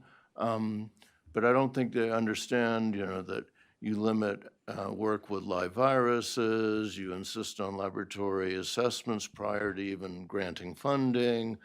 And I don't see that in other federal agencies. And I've worked with a lot of different agencies about how they implement, but you kind of do it without talking about it, and it's very casual, and it's just the way you do it.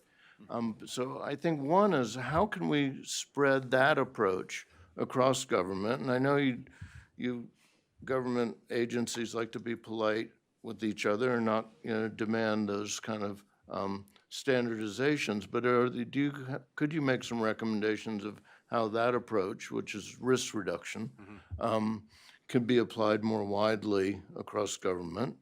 And I think that kind of leads into my second part, and maybe that's you, Dr. Esvelt, which is that risk reduction, and we know the human perception of risk. It's kind of different than statisticians and scientists think about risk.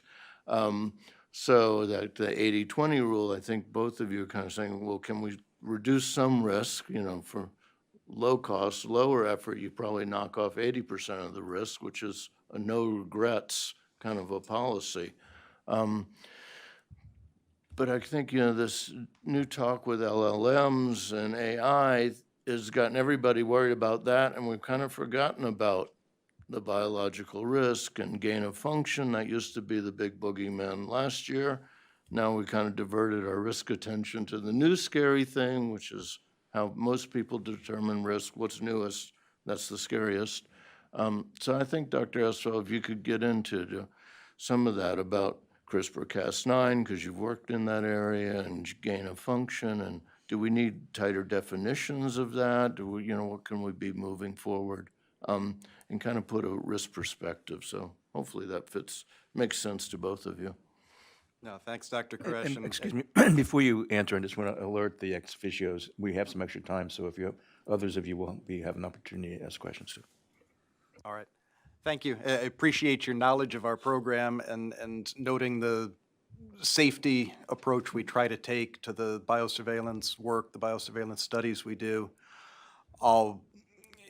Starting from working with our partners where we can to try to get rid of reference strains and move more things into the cloud and do genomic sequencing, being able to work with inactivated materials wherever possible, so we're not having to do work in a high containment laboratory, teaching safe procedures to the field epidemiologists that are collecting the samples and collecting the data associated with potential outbreaks.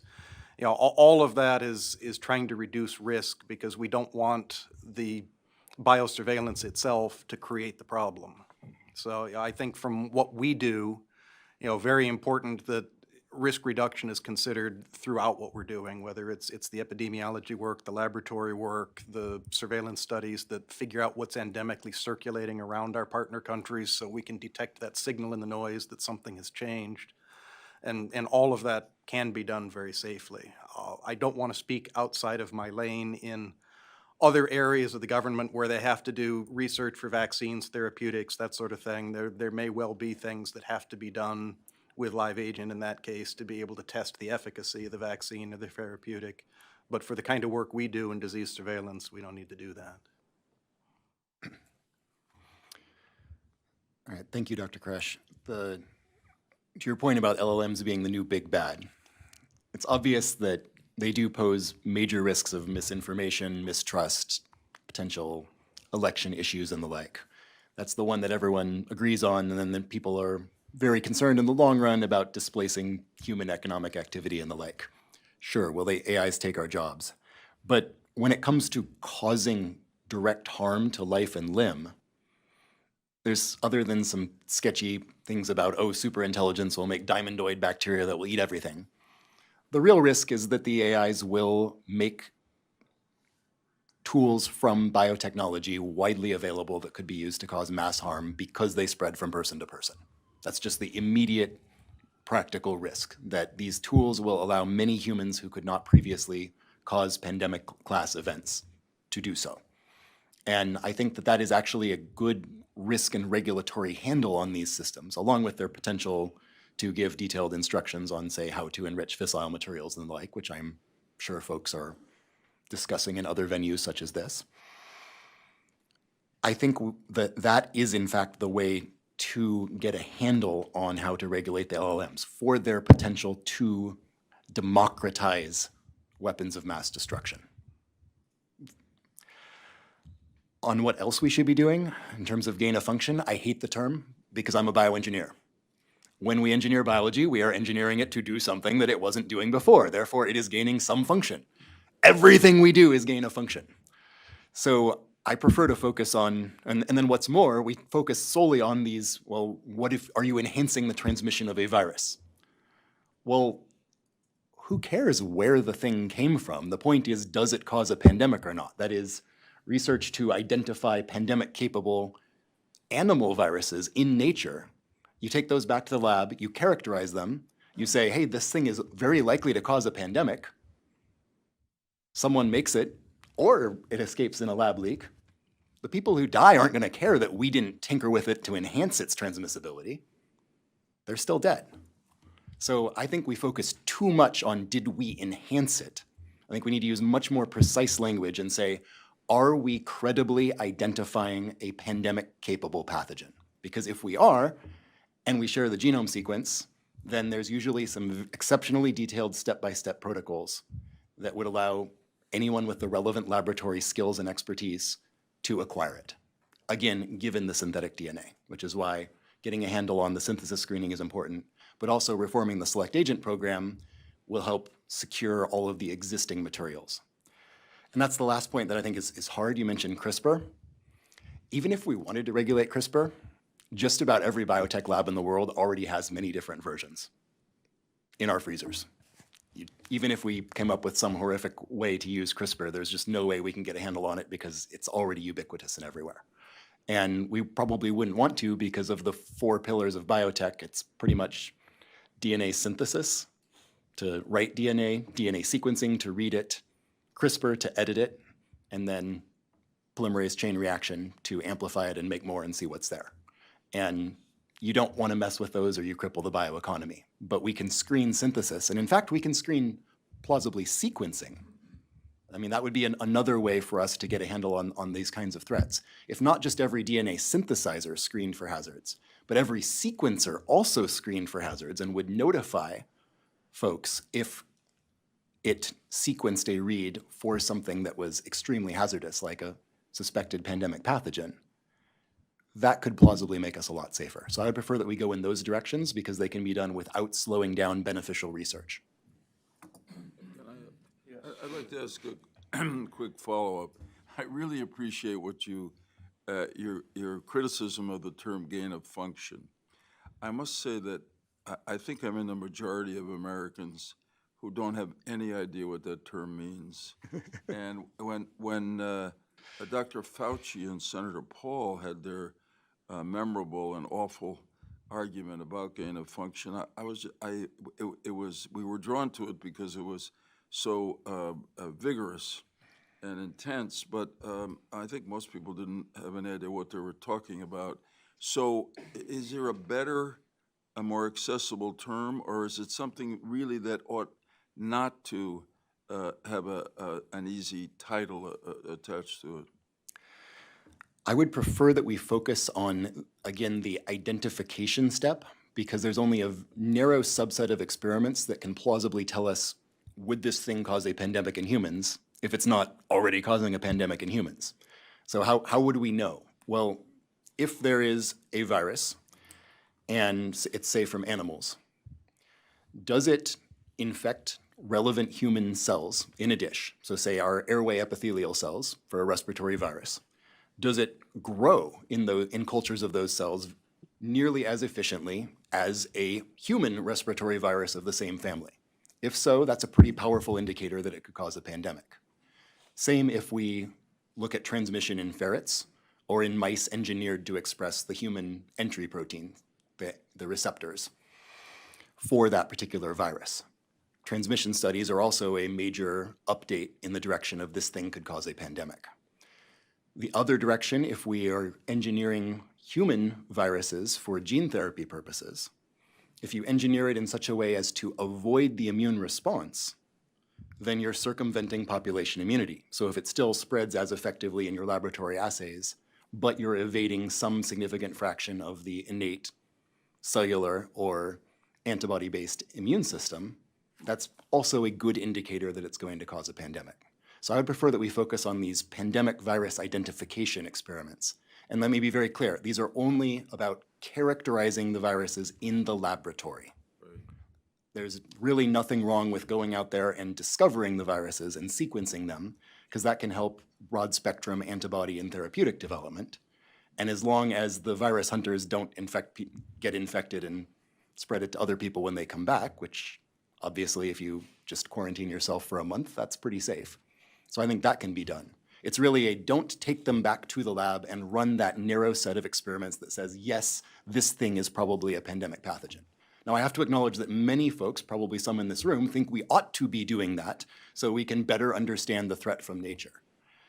But I submit that when viruses are that accessible and amenable to misuse, the numbers are just not in our favor, because there's many viruses out there in nature, and if we identify one that can plausibly cause a pandemic. You said you were an optimist.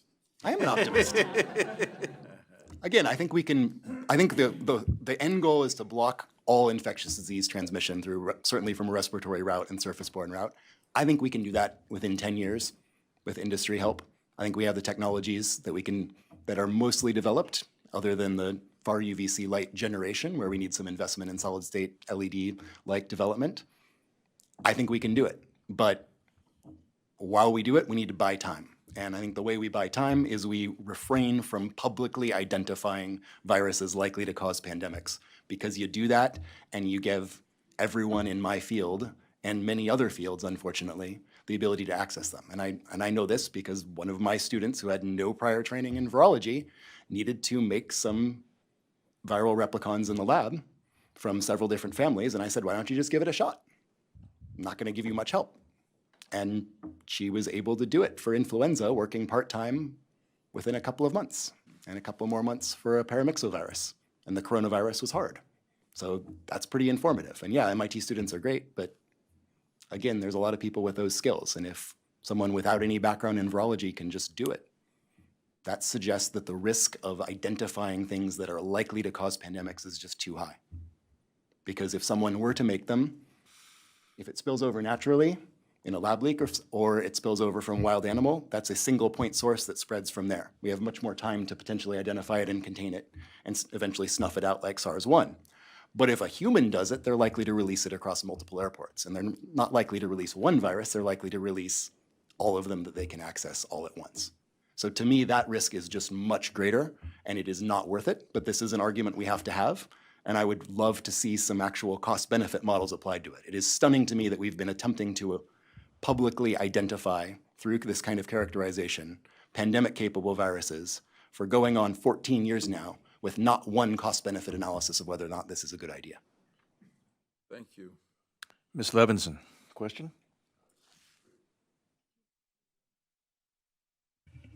Thank you. This has really been a fascinating discussion. And I don't know if Billy. No, please. go ahead. Okay, so I want to go back to just the term gain of, first of all, thank you both very, very much. The term gain of function and your sort of narrowing of the definition with the possibility that that could prevent someone in Congress, for example, with writing a bill that would prohibit other positive aspects of use of the technology for other non-nefarious beneficial purposes, for example, in pharmaceutical and countermeasure development. So I think it's important that that word get out, that this does not only relate to human transmission as the goal, the endpoint. And just the same way that we had sequencing done commercially and is now done on tabletop measures, don't you expect that synthesis will go the same way and not necessarily be done only commercially? That it will become much easier and simpler and done more rapidly, so that your idea, Dr. Esvelt, of controlling what and guarding for and making sure that there isn't the possibility of having two different companies be requested to synthesize something, could be done eventually and not that far off in a laboratory where, or are you thinking that every synthesizer would have an automatic reporting function that would go into the cloud and be screened that way? I don't know. But you also talked about characterizing the viruses in the laboratory, but I think Dr. Pope was saying that biosurveillance would be done in the field, so possibly with handheld sequencers, right? Is that what you're thinking? That you're not necessarily bringing the virus to the laboratory, or are you, for the characterization? Yeah, I'll take that small piece first and then defer the much richer questions to Dr. Esvelt.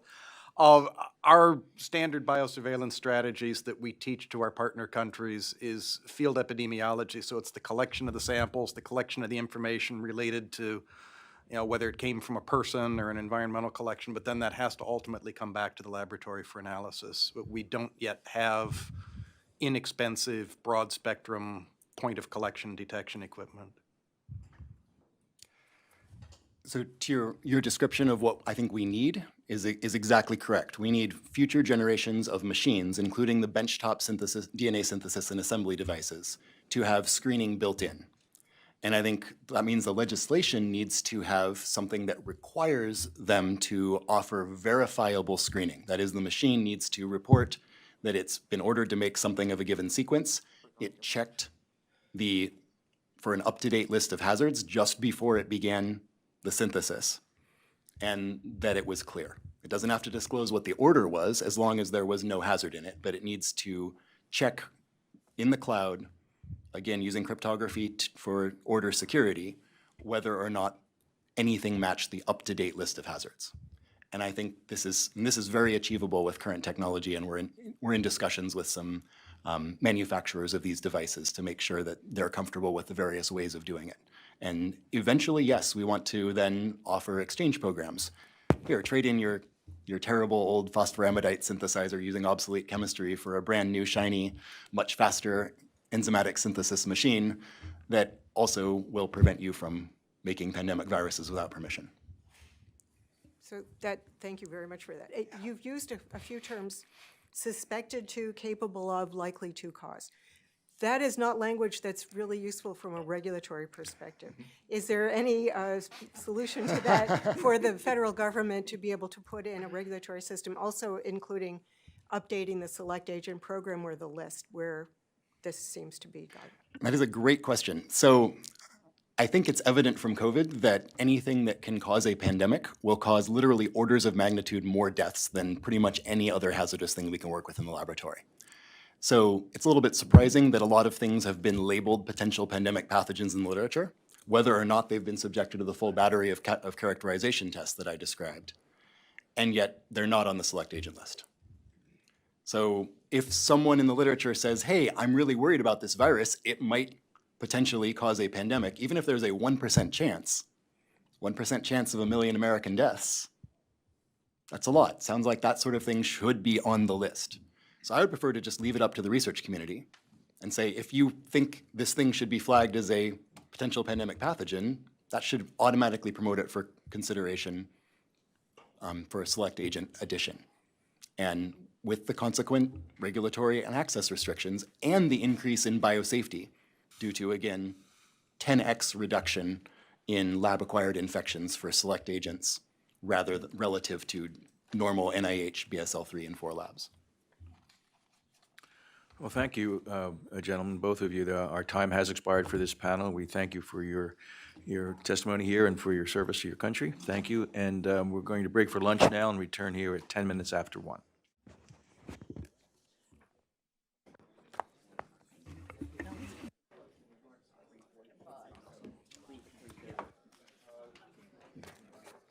Good afternoon, and welcome back to this hearing of the Bipartisan Commission on Biodefense.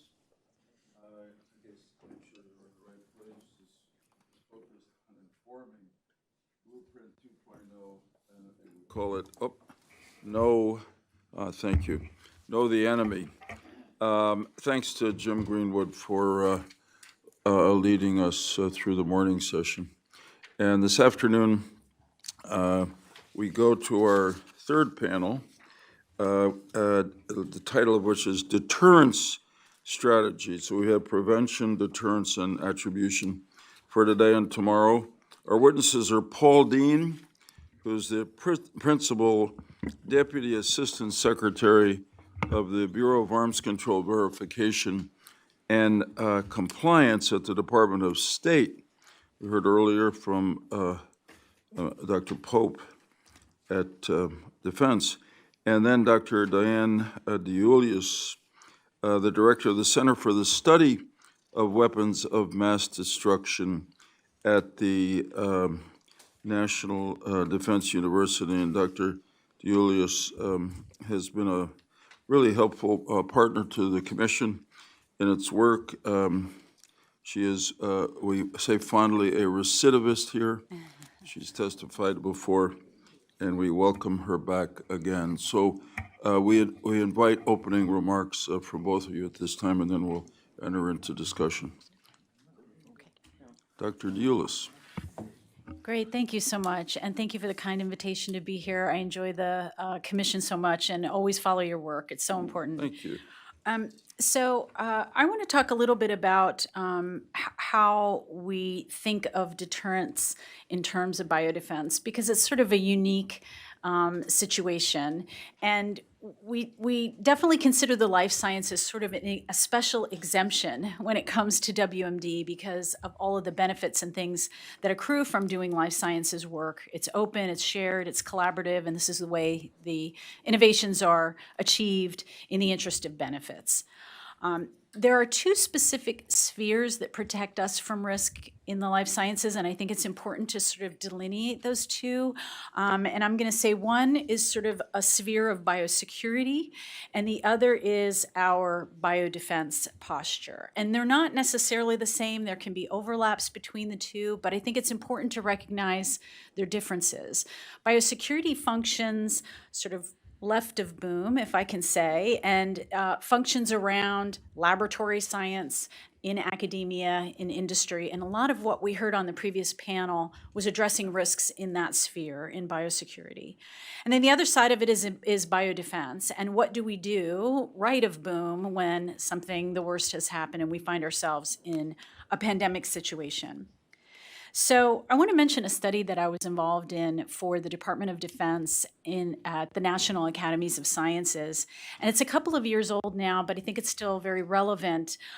It was biodefense in an age of synthetic biology. And we were tasked to look at all these emerging biotechnologies and try to weigh the risks associated with them going forward. Specifically, it was risks to warfighters in the DoD, but it could be taken broadly to look broader across society. And when we did that study, we looked very carefully at those emerging biotechnologies, and we came up with some very clear risk assessments of what we thought were the most threatening things that people could do with biotechnology. And they involve things like reconstituting viruses, tinkering with bacteria, tinkering with other kinds of pathogens. And again, we heard some of those risks in the previous panel. But one thing that we talked about in that committee, and why I'm taking pains to mention it now, is because of something that Senator Lieberman said in the previous session, that you had heard baseline complacency. So when we did that study, and clearly when we were weighing the risks, we said, we have this huge thing. We have a national biodefense. We do early detection. We do preparedness. We do response. We do recovery. We make medical countermeasures. And all of that weighs against these other risks left of boom. All our right of boom skill set weighs against the left of boom stuff. So now we call that the National Biodefense Strategy. We had a version of it in 2018, and now we have an updated version in 2022. So when we made that study, that was prior to COVID. And now we look across that baseline complacency that we had prior to COVID, and we can look at all of the things that, in my view, are erosions of that deterrence. So first, I could address early warning and early awareness. We definitely need to do that better, particularly if we are dealing with an outbreak that could be hidden from the world. If we are thinking about what adversaries might do, if they think they can do something and not be detected, then that is something that they might consider. In terms of preparedness, I'm going to use an additional word in addition to deterrence, which is resilience. And so I would say we experienced a lack of resilience here in the United States in response to COVID-19, and in a couple of really important areas. First, I think our personal health resilience is low in the United States. We need to do a better job with that. That's something very hard to harden ourselves against, but people need to get healthier. Second, we had let some of our public health infrastructure degrade over time, and our public health system was not fully resilient in the face of COVID-19. Our preparedness and response platforms require modernization. We've been using some antiquated approaches for epidemiological modeling, rapid development of diagnostics and tests. We could do better predictions of what are the best medical countermeasures, how we look at the interactions of pathogens and hosts, and their unique responses, the unique human responses to novel pathogens that have not been in humans before. And this modernization, I think, would make our platforms more resilient. And then the final one is supply chain resilience. I think we knew that our supply chains were in trouble, particularly from a DoD perspective before COVID-19. We had done a study that basically demonstrated our supply chains were hollowing out progressively since World War II. Some of this is about outsourcing to other countries. Some of it is about single source suppliers. And in many cases, it's both of those things, a single source supplier that is outside of the United States. So how do we make our internal supply chains much more resilient? So I think we can also do more in attribution, and I know you're going to address that later today, but I would say that there are ways to do that technically. What you do after you attribute something to a country or an actor, I think is where the space is lacking. And so I'll just close with saying that I think our biosecurity and biodefense approaches were designed with the idea of protecting against a weapon of mass destruction.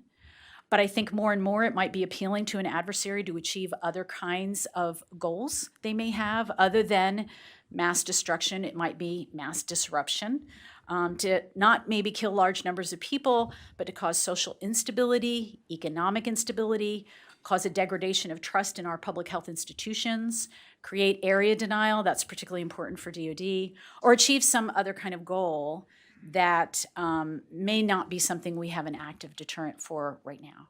So I'll stop there, but I look forward to taking your questions. Thank you. Thanks, Doctor, that was great. I said in my few opening words earlier that if we've done anything on the commission constructive, it's because we've based our work on the support and testimony of experts. And, I looked at the list of people testifying today, including the two of you, and everyone is a doctor. a range of doctors, medical doctors, PhDs. Mr. Dean, I'm very happy to say that I believe you're a doctor of jurisprudence, a fellow lawyer. You prove that some of us really are good for the public interest. Okay. Thanks, and please go ahead. Thank you very much, Senator. And thank you to the Commission for inviting us here today and hearing the State Department perspective on our role in deterring biological weapons threats.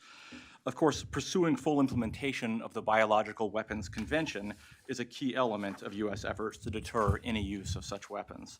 And full and effective compliance with the BWC is fundamental to achieving the objective of ridding the world of biological weapons.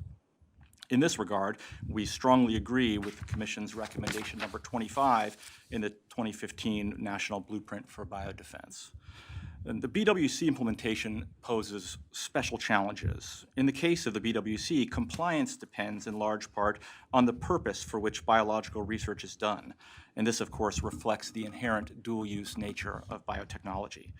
Our work is to ensure a strong and resilient norm against the use of biological weapons without stifling legitimate scientific research and commercial applications of biotechnology.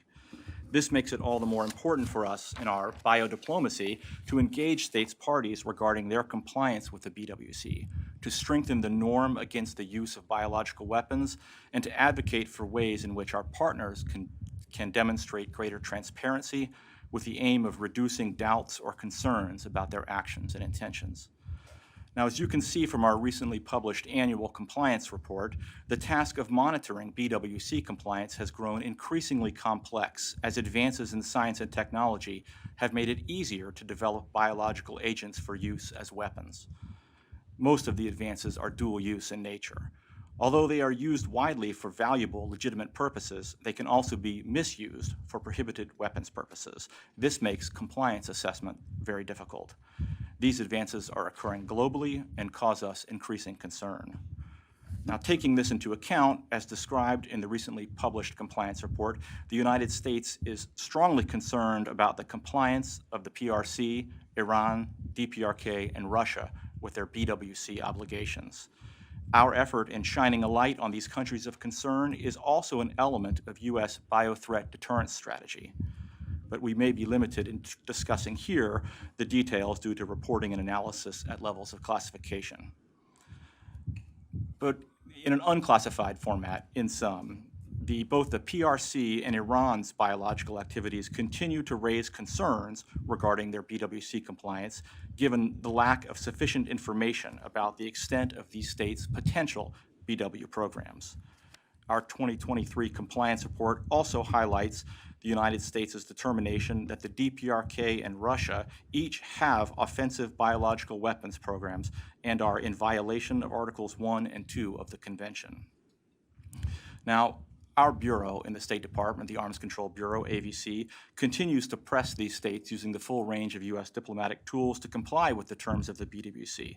We are open to constructive, good faith engagement, and where appropriate, AVC compliance findings can be used by other USG actors in furtherance of our comprehensive approach to deter biological weapons threats. For example, in 2020, the United States added 3 Russian facilities to the Department of Commerce's entity list, specifically because the United States has reasonable cause to believe these institutes are Russian MOD facilities associated with their BW program. These diplomatic efforts to promote BWC compliance supplement and reinforce other national efforts at BW deterrence as set out in the National Biodefense Strategy and Implementation Plan. On the multilateral front in deterring biological threats, the United States is an active player in building the technical capability and operationalization of the UN Secretary General's mechanism, which is the only international mechanism for investigations of alleged use of biological or toxin weapons. The UN SGM operates under the authority of the UN Secretary General, according to procedures endorsed by the General Assembly. Initiation of an investigation does not require any action from the Security Council, meaning that investigations can occur even if there is deadlock in the Security Council. In the event of a suspected BW attack, an investigation team under the UN SGM can be deployed to determine the facts, including attribution if feasible, regarding the alleged use of biological or toxin weapons. Russia, of course, has repeatedly tried to undermine the independence of the Secretary General's mechanism, but we have maintained a strong international consensus on this point, one that we must continue to maintain and reinforce. I hope this talk has provided some insights into the way that the State Department, and AVC in particular, can support the integrated and comprehensive U.S. approach to deterring biological weapons. But before I close, I did want to say a few final words about our next steps on the diplomatic front. In 2022, the 9th BWC Review Conference established a new working group with a clear mandate to develop recommendations on strengthening and institutionalizing the convention, including in the areas of national implementation, transparency, and compliance.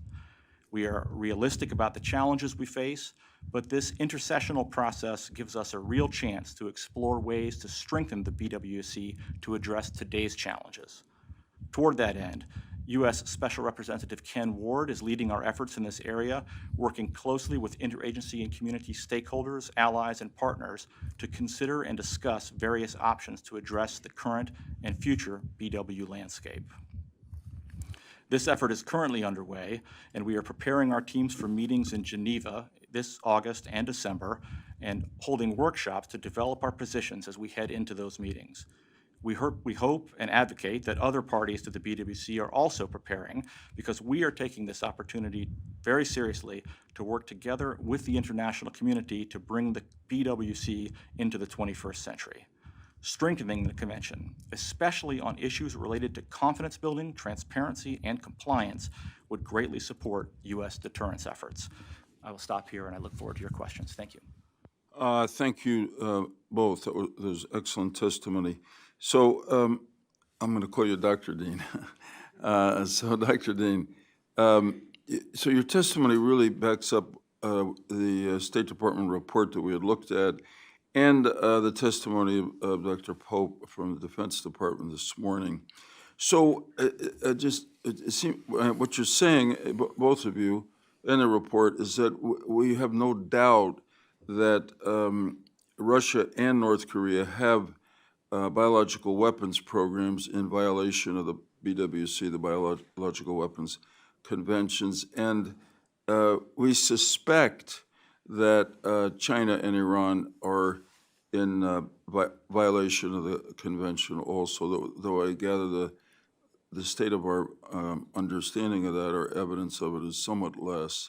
So what do we do knowing that? I appreciate what you said about the diplomatic initiatives.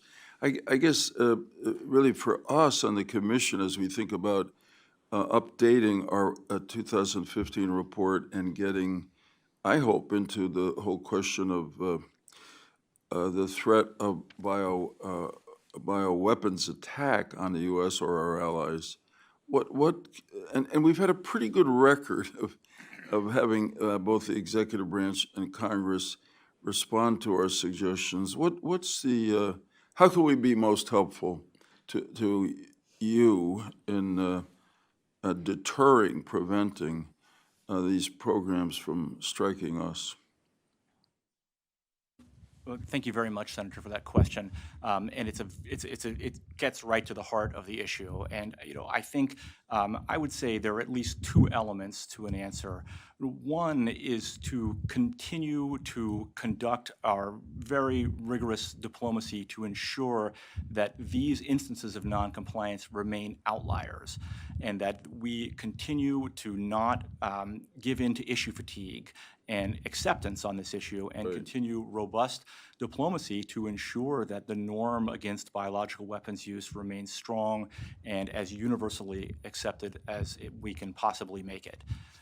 And I think the second is to make sure, and it's related, that our diplomacy remains focused at bringing states back into the fold and making sure that they don't perceive any lack of unanimity in the international community on this norm, and that and this is a slow process, it's often a frustrating process, but it doesn't mean that we should give up on this process, in my view at least, and that we remain focused on ensuring that states who choose to depart from this almost universally accepted norm face isolation and pressure because of that.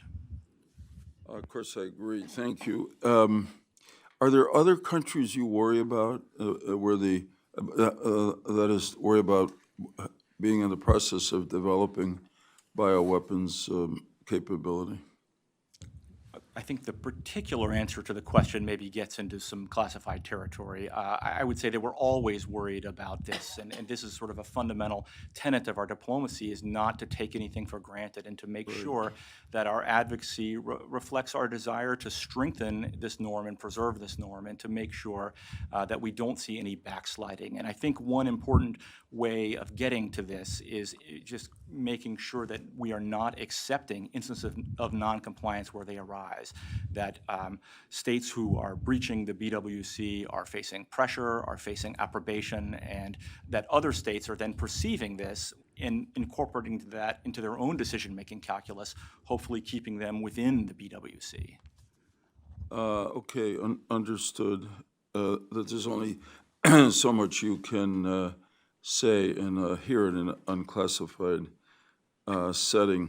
Dr. Deulis, one quick question, because I've taken my time really. I appreciate your focus on the resilience gaps, including in our public health systems, because it's not, talk about going back to complacency.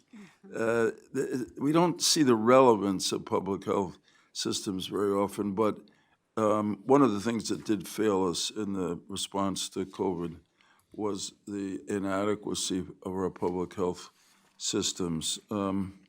What's the answer to that now, so we don't go back to our baseline complacency? Thank you, Senator. That's an excellent question. And this is one of the reasons I brought up this term modernization, because I think until we were faced with a pandemic of this proportion, we weren't aware of where the weaknesses were, where are the places where it's been degraded, or they haven't kept up with technological advances that enable us to do these things better, to do these things more efficiently. And so we could look at that across the board. We could look at, better ways to do early detection. I don't think we necessarily need to wait for the next pandemic to happen to do some machine learning, to use some of the AI tools that you all were talking about before, use them in the good way, which is to explore, what pathogens do we know of that are out there that would seem to be emerging even in, extant places with maybe only a few people or animals or whatever. We can do some machine learning on that and say, if this were to become a pandemic, what are the best things that we could do to combat it if it happens? And that's getting us to that 80% solution before it actually happens. So why aren't we spending time doing that in peacetime? I think there's a lot to be done there. And that can travel, those kinds of things can lend themselves to better diagnostics, better medical countermeasures when boom hits and then we're into a pandemic scenario. So a lot of biotechnology tools could be brought to bear. I also think our epidemiological modeling needs a lot of improvement, and that's something that we can be doing in today's world that incorporates so many of the things in our modern world that people do, how they travel, how they integrate, how they interact with each other in cities versus other places, who's at risk, who's not at risk. We could do a much better job of modeling those things, and we don't have to wait till a pandemic happens to do it. So I'd like to see a facelift on a number of our preparedness and response platforms. That's really helpful. I was just thinking, as you were testifying, that in my years of the Senate Armed Services Committee, I learned a new meaning for a word that had negative implications, which was redundancy. The military builds redundancy into some of its most important systems in case the first level breaks down. So on a helicopter, there is a redundant second sometimes third system, because you've got the pilot, the helicopter, and the mission that are jeopardized. And I think we just we need first to just beef up our public health system, not yet with redundancy, just to get it to where it ought to be in the first case. Congressman Greenwood, thank you both. So we need redundancy, we don't even have. Yeah, redundancy, right. So these House guys are so smart, really. We outnumber you 3-2. Really, really. So, Mr. Dean, you talked about diplomacy, and what I'm thinking about, my question is, first off, with Russia and North Korea, it's hard for me to imagine, under the current leadership of those two countries, what diplomatic arrow we have left in the quiver that we haven't already fired. There's that. And then with China, when I think about diplomacy with China, we have so many priorities there. You know, we have Taiwan, and we have their neutrality in Ukraine, and human rights and intellectual property and trade and so forth. It would seem to me that, you know, coming clean about their biological weapons capacity would be pretty far down the list of our priorities in a bilateral relationship. So, help me think through, you know, what diplomacy looks like in Iran. There, it's just similarly. It seems like we've played every, you know, trick we have there, every card we have there. So, what's left? Well, thanks, Congressman, for the question, and certainly we share your frustration with these are four very difficult actors, and so I would say that that doesn't mean there's no point to maintaining diplomatic pressure on this issue, and of course triaged as appropriate within the other competing priorities of managing those bilateral relationships, which is of course a complicated issue. But I do think that if we're intent, and part of our, as the theme of this hearing is, on our deterrence strategy, is ensuring that third states aren't perceiving a loosening of U.S. resolve on maintaining the BWC as the place for sort of normative development and meaningful exchange on preventing bioweapons threats. I think it serves us well to continue to maintain pressure, even if, as you say, the good news story on these four states may be far off, but the fact of maintaining that diplomatic pressure is a strong signal to third states that we're very, very serious about this norm and we don't want any backsliding. And so I do perceive diplomatic value and foreign policy value in maintaining that pressure, even, you know, if our sort of expectations are, you know, should be appropriately calibrated. Thank you. And for Dr. DeJulius, you sort of touched upon, if you can get attribution, then what, right? And that's a really important question, because I think of if Russia were to use a biological weapon in Ukraine right now, again, it's sort of what cards are left to play. Certainly, I don't think anybody's going to recommend a biological attack on Russia, right? You know, kill a bunch of civilians for no reason, and yet there's, with the nuclear threat sitting out there, we've already found out what our limits are of participating in the war. So this may be an impossible question to answer, but you know, what, not just in Russia, but generally speaking, what is the academic theory about how do you respond to a biological attack by a state, if in fact you can make that attribution? Yeah, you asked me the hardest question that I knew was going to come up on this panel, and I hoped it was going to be directed to my partner panelist here. I figured he's not allowed to answer that question. So no, you're spot on in that issue. There are two parts to the question, right? Which is, technically, can we do attribution? And I think there's a lot that we can do there. And again, I'm sort of on this deterrence by denial slant here with my remarks. To the extent that someone thinks they can't get caught, that's very important in this calculus. And obviously, it depends on the different actors that we are talking about. And my colleague would know more about that than myself. But that in itself is a powerful deterrent. So if you can put some weight to the technical attribution piece, and I would advocate that, we have networks of labs globally and internationally. Many of them are affiliated with the UN, and when outbreaks happen, these are labs that can participate in, they sequence the pathogens, they sequence the genomes and so forth. These labs could function in doing sort of forensics when novel pathogens or suspect pathogens appear. And now you have sort of a global coalition of folks that our adversaries can be aware, hey, this network of collaborative associations exists among many countries, and they're paying attention and they're looking for things that might be emerging. And so that could be a helpful technical deterrent.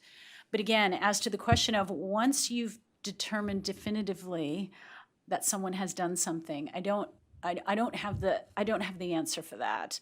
I'll add one thing because I know that BSAT laboratories and potentially risky research going on in those laboratories was brought up in the last session. And I do think that that's another thing that we should not let lapse in any way, and that we should have some rigorous standards for paying attention to what goes on in those laboratories.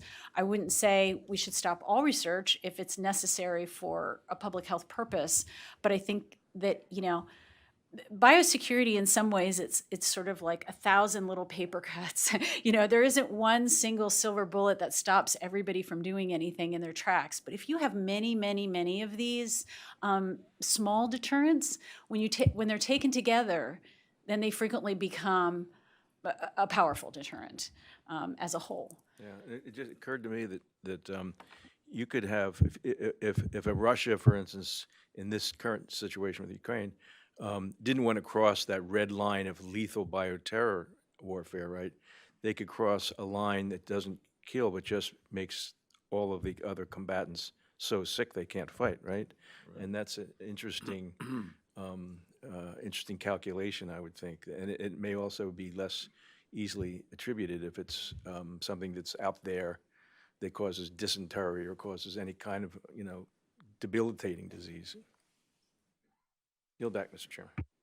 Yeah, no, that's realistic. I was really struck this morning when Dr. Pope suggested, talking about the potential use of biological weapons, that, for instance, the Chinese, in a conflict which we all hope and pray will never happen, military conflict over Taiwan, might use biological weapons as a kind of denial of accessibility, or as Jim Greenwood just said, to sort of reduce the capability of the defending forces, certainly the Taiwanese and maybe our own as well. Senator Daschle. Well, let me join my colleagues in thanking both of you for your excellent presentations. And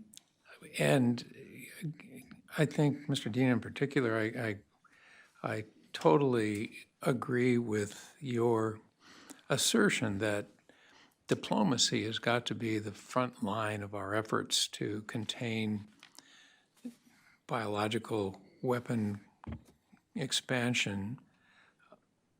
But I guess wonder, because we're dealing with rogue nations and because our leverage is so limited, there are economic sanctions, but there's not much more. It leads me just to ask more of an academic question, and I'm certainly wouldn't want any confusion. I'm not advocating this, but we used mutually assured destruction on the nuclear deterrence side pretty effectively for the last 80 years. But we've chosen not to use mutually assured destruction on biological weapons. What is the distinction? If we're willing to destroy millions of lives with a nuclear weapon, what is it about biological weapons that keep us from employing a mutually assured destruction approach here too? It's a fascinating question almost philosophical in nature and certainly well above my pay grade, as most philosophical questions are. I would say certainly the parallels are interesting between sort of an integrated deterrence conversation on the nuclear side and this conversation we're having today. And it's certainly fascinating to hear from colleagues about all of the various national levers and tools that we can put in play in an integrated, comprehensive strategy to deter bioweapons threats. I do think, and I hear your point on sort of our lack of enforcement leverage, and I do think the Secretary General's mechanism is a very interesting and new data point in that, and so we have a mechanism that without being able to be blocked by Russia, for example, on the Security Council, that can come in to investigate allegations of BWs and hopefully at a certain point make some attribution decisions. So I do think that we, in our diplomatic efforts, are thinking creatively to try to address that gap with the tools that we have to ensure that we're ahead of the curve in putting together diplomatic and international responses to make sure that we're doing our part in the sort of comprehensive, integrated deterrence against biothreats. Well, thank you for that answer. Dr. Dios, Dr. Esvelt this morning made an interesting, had an interesting and somewhat innovative answer to a question I asked about AI. He felt that maybe we could create a capacity through AI to deter AI that we want to deter. In other words, good AI versus bad AI. I'm interested in any reaction you have to that assertion and what thoughts you might have about our capacity to ensure that the good AI beats the bad AI.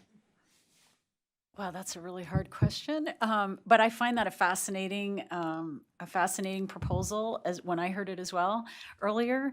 And I guess what it comes down to is the ability to, I hate to compare this to risk assessment frameworks, but it's almost like having AI that assesses other AI all the time. And in biotechnology, we do that. Scientists are always looking at what everybody else does and assessing them. And it's astonishing sometimes how people can conceive of something and they want to create something or they want to do a set of experiments and they just don't consider that it may have this other nefarious outcome that they're not even thinking about, that's not even on their radar screen.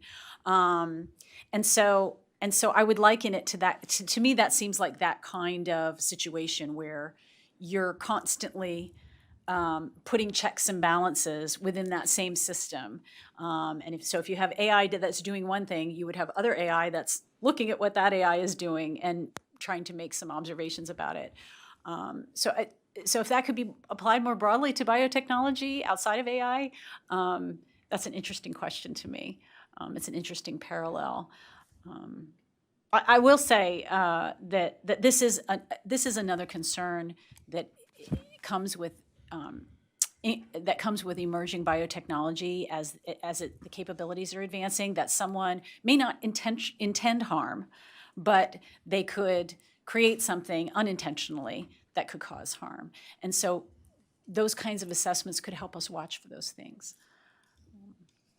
Well, I guess I can't remember if it was which of our two guests this morning made the comment there are about 30,000 people that have access to the technological capacity already to build a biological weapon, and AI is going to make that a multiple by tens, if not hundreds.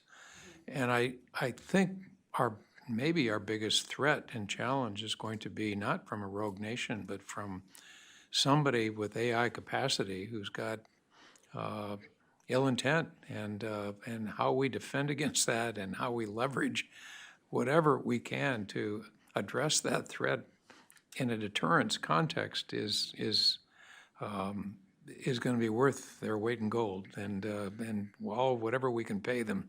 But it just seems to me we have to be thinking about that. And if either of you have any reaction to that, I'd be interested, and then I will thank you both.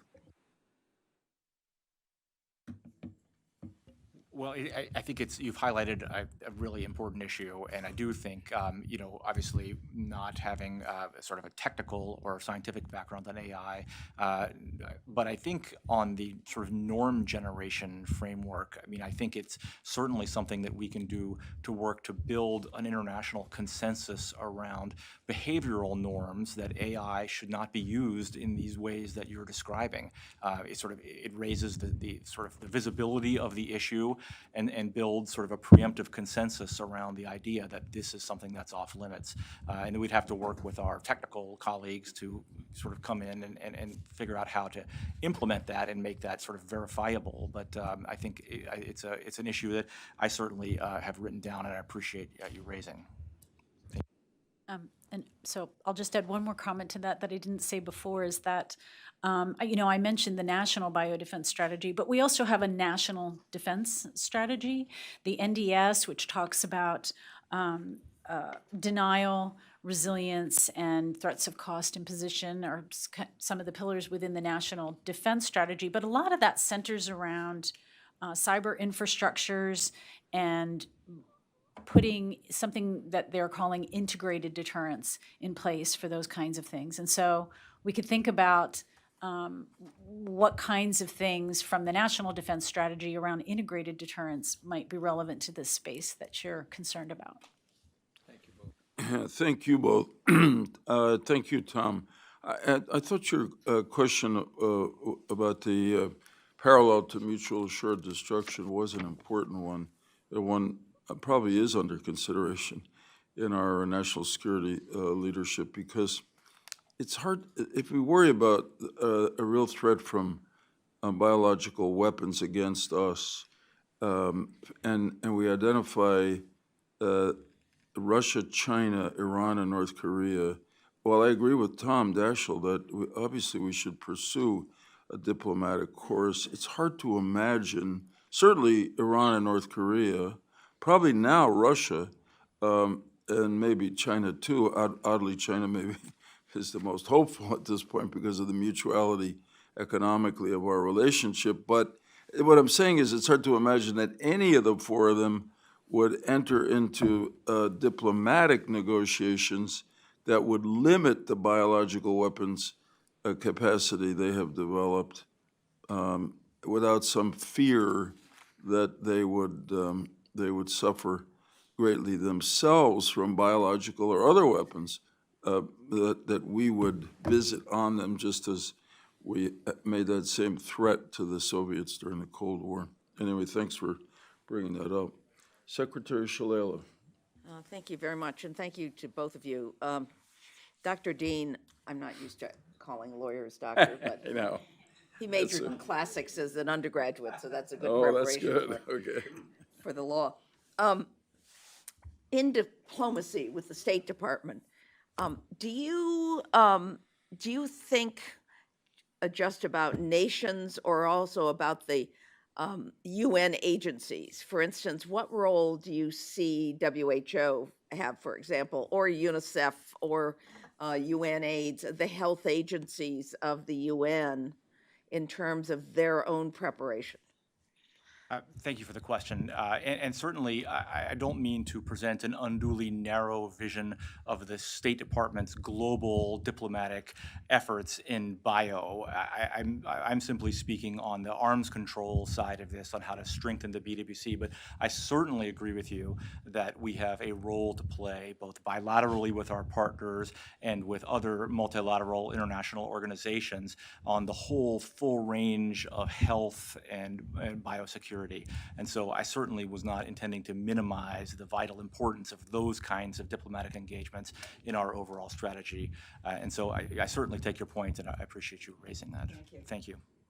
Dr. DeJulius, I'm struggling with the role of the Defense Department, particularly watching Operation Warp Speed. While everybody gives credit, it actually was a general that executed it, because a defense had the capacity and the certainly the capacity to purchase things and to write contracts and do a lot of those kinds of things. You've been all over the government in terms of your role. do we need to rethink the role of defense, particularly in supply chain diversification, in the purchasing capacity? Everybody talks about the Defense Production Act, but actually defense had the authority to run the purchasing part of this. I wonder whether this commission in particular needs to rethink the role of defense in relationship to HHS and some of the health agencies. Thank you for the question. That's a fantastic question. And it's something that I've been spending a lot of time thinking about that since the pandemic happened in terms of the role of the Department of Defense. Currently, the DoD has undertaken something called a biodefense posture review. So there's a nuclear posture review and missile reviews and things like that. They've never done one for biological threats before, a biodefense posture review. And that review is still in progress. It's not completed yet. It's still in the works. But some of the things that you're talking about absolutely should be under consideration for what is the role of the Department of Defense.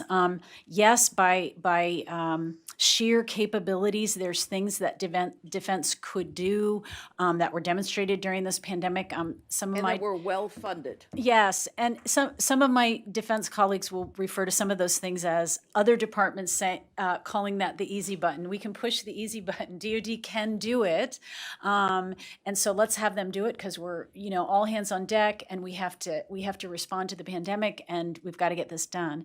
But that doesn't mean you can't go back and relook at establishing some lines of, what are the best things for DoD to lean forward on, and what are the best things for departments like HHS to ensure that they can do fully well and well in advance and be prepared to do in a pandemic. One of the challenges in the pandemic for DoD was the fact that when the pandemic started, they began this lean forward, Right. and then they had to consider warfighter protection. So now warfighters are getting sick from the pandemic. You're trying to deploy these folks to help with the civilian response. So the Defense Support of Civil Authorities was leaning forward pretty far. And now on the backside of it, there weren't rapid diagnostics and tests. The DoD was reliant on the civilian side to provide those things. And when they were long in coming, it affected things like the Theodore Roosevelt. And now we've got a major carrier that's got to let all the people off because we don't know who's got COVID and who hasn't. I mean, that was a wake-up call right there for the Defense Department. So I'm going on and on because I work for DoD right now. But in short, I would say yes, that's something I think you could take a look at, and that would be well received. So part of the ongoing strategy for this commission is to sort out DOD's capacity to execute and HHS's capacity to develop policy and direction. But if you look carefully at Operation Warp Speed, there was an overall advisory board on top of the strategy, but DOD basically did the execution. Yeah, that is correct. I don't see any reason why HHS could not have executed that as well, other than perhaps it was expedient for the DoD to accomplish that. The other part of this is Except that HHS does not do that level of purchasing. Doesn't have that level of contracting capacity. Yeah, that I would say, but also I think putting security frames around that. Right.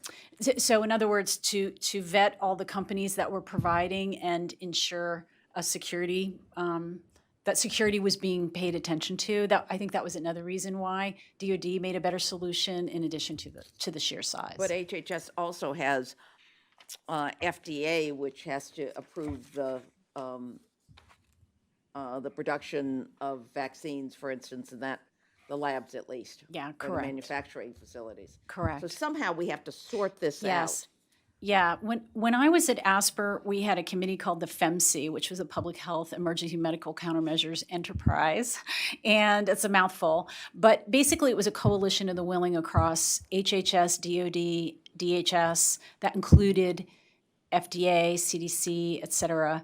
And the whole purpose of that group was to hash out how medical countermeasures are ginned up, and diagnostics as well. And so, in my view, that committee did a lot just all the time in figuring out roles, responsibilities, which medical countermeasures and diagnostics do we need to be focusing on, and who's going to be doing what. And I don't know. I was at DoD during the pandemic, so I don't know how that particular committee functioned during the pandemic. But there are others who could probably tell you. And if that is a place, Ad hoc structured, similar to that. yeah. Thank you. Thank you, Donna. Congressman Upton. Well, thank you both for your testimony and your life work. Dr. DeVilla, you talked about what I'll call wake-up calls with COVID, unhealthy society, public health infrastructure weaknesses, lack of modernization, supply chain issues, single-source supplies. So a question that we had earlier, and I know you were here, do you think that the Congress, when they finally get to doing a CDC reauthorization, do you have a recommendation that maybe some of the things that they could do to address these, particularly in the public health infrastructure work? I mean, I know the people that were in my district, and they work so hard and they work so long, and they were really the strength of trying to get through this whole thing. But what can we do to help the folks on the ground as it relates to that? And would that be an even stronger role for the CDC to undertake with, obviously, would be funding, but some type of direction from the Congress to do so?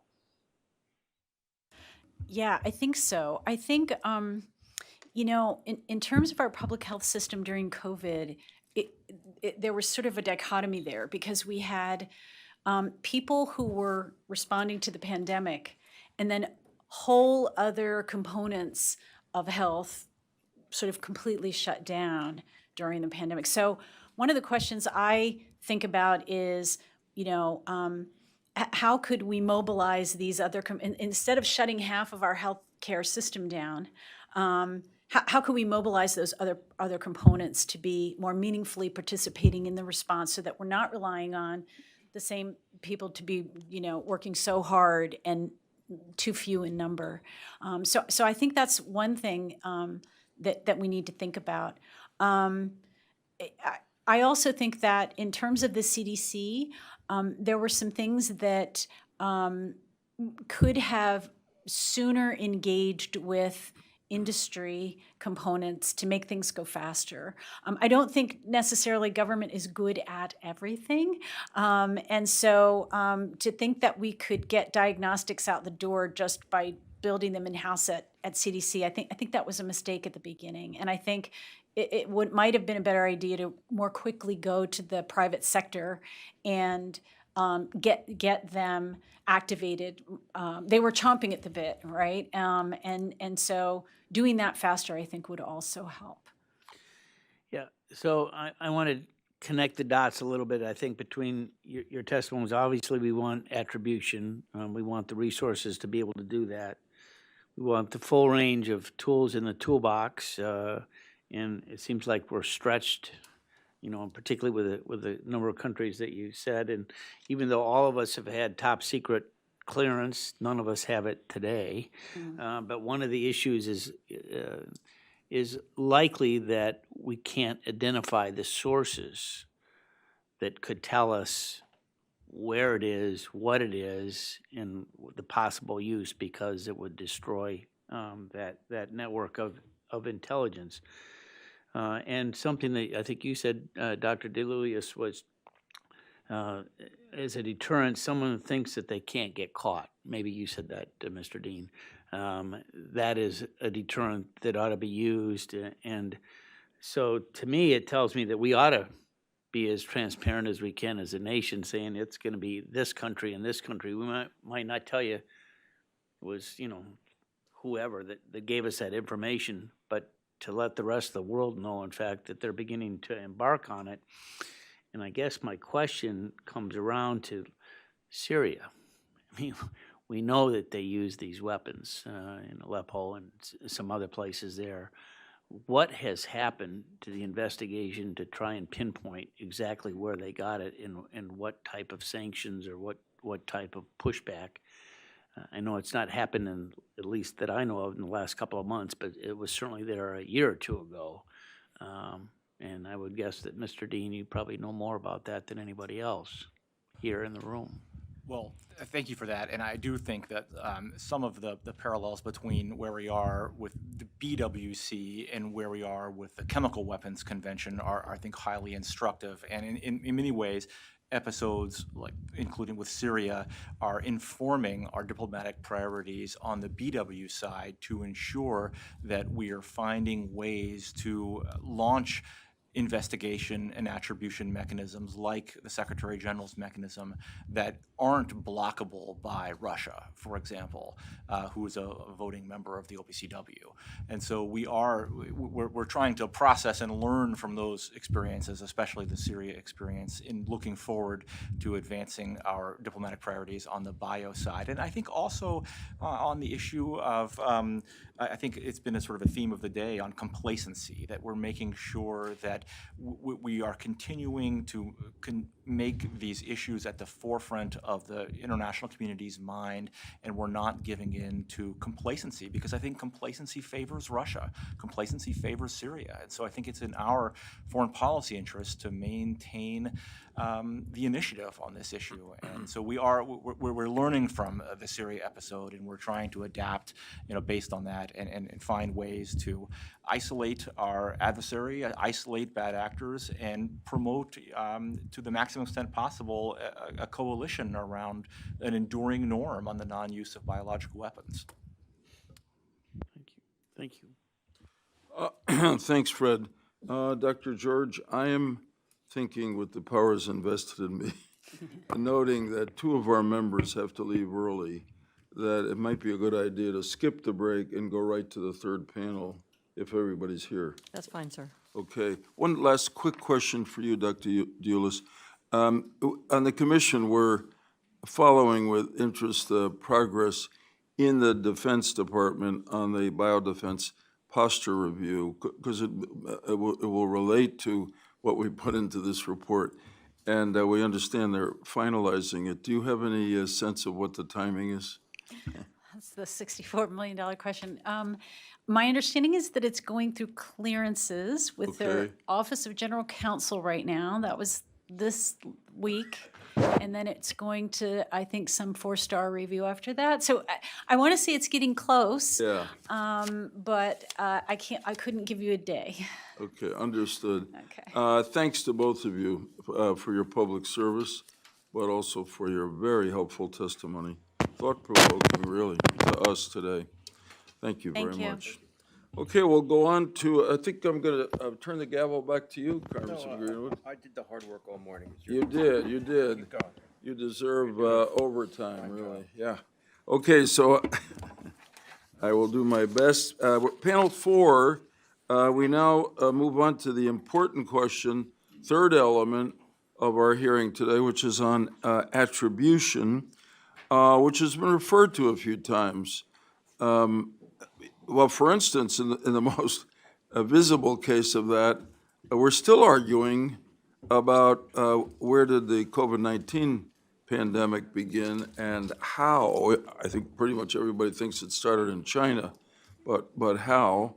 And the testimony this morning, which seemed quite correct and relevant, which is that if one of the reasons Russia might, who knows about Putin, use biological weapons in Ukraine on the Ukrainians would be the difficulty of attribution, of saying definitively that if the Ukrainians started to get sick, that's what he was the source of it, whereas if technical nuclear weapons were used, it would be pretty obvious, self-evident that he was the source of it. So thanks to this final panel of the day, again, excellent, continuing with my theme, all doctors, all PhDs. Dr. Douglas Anders is chief of the Scientific Response and Analysis Unit at the FBI Laboratory. Dr.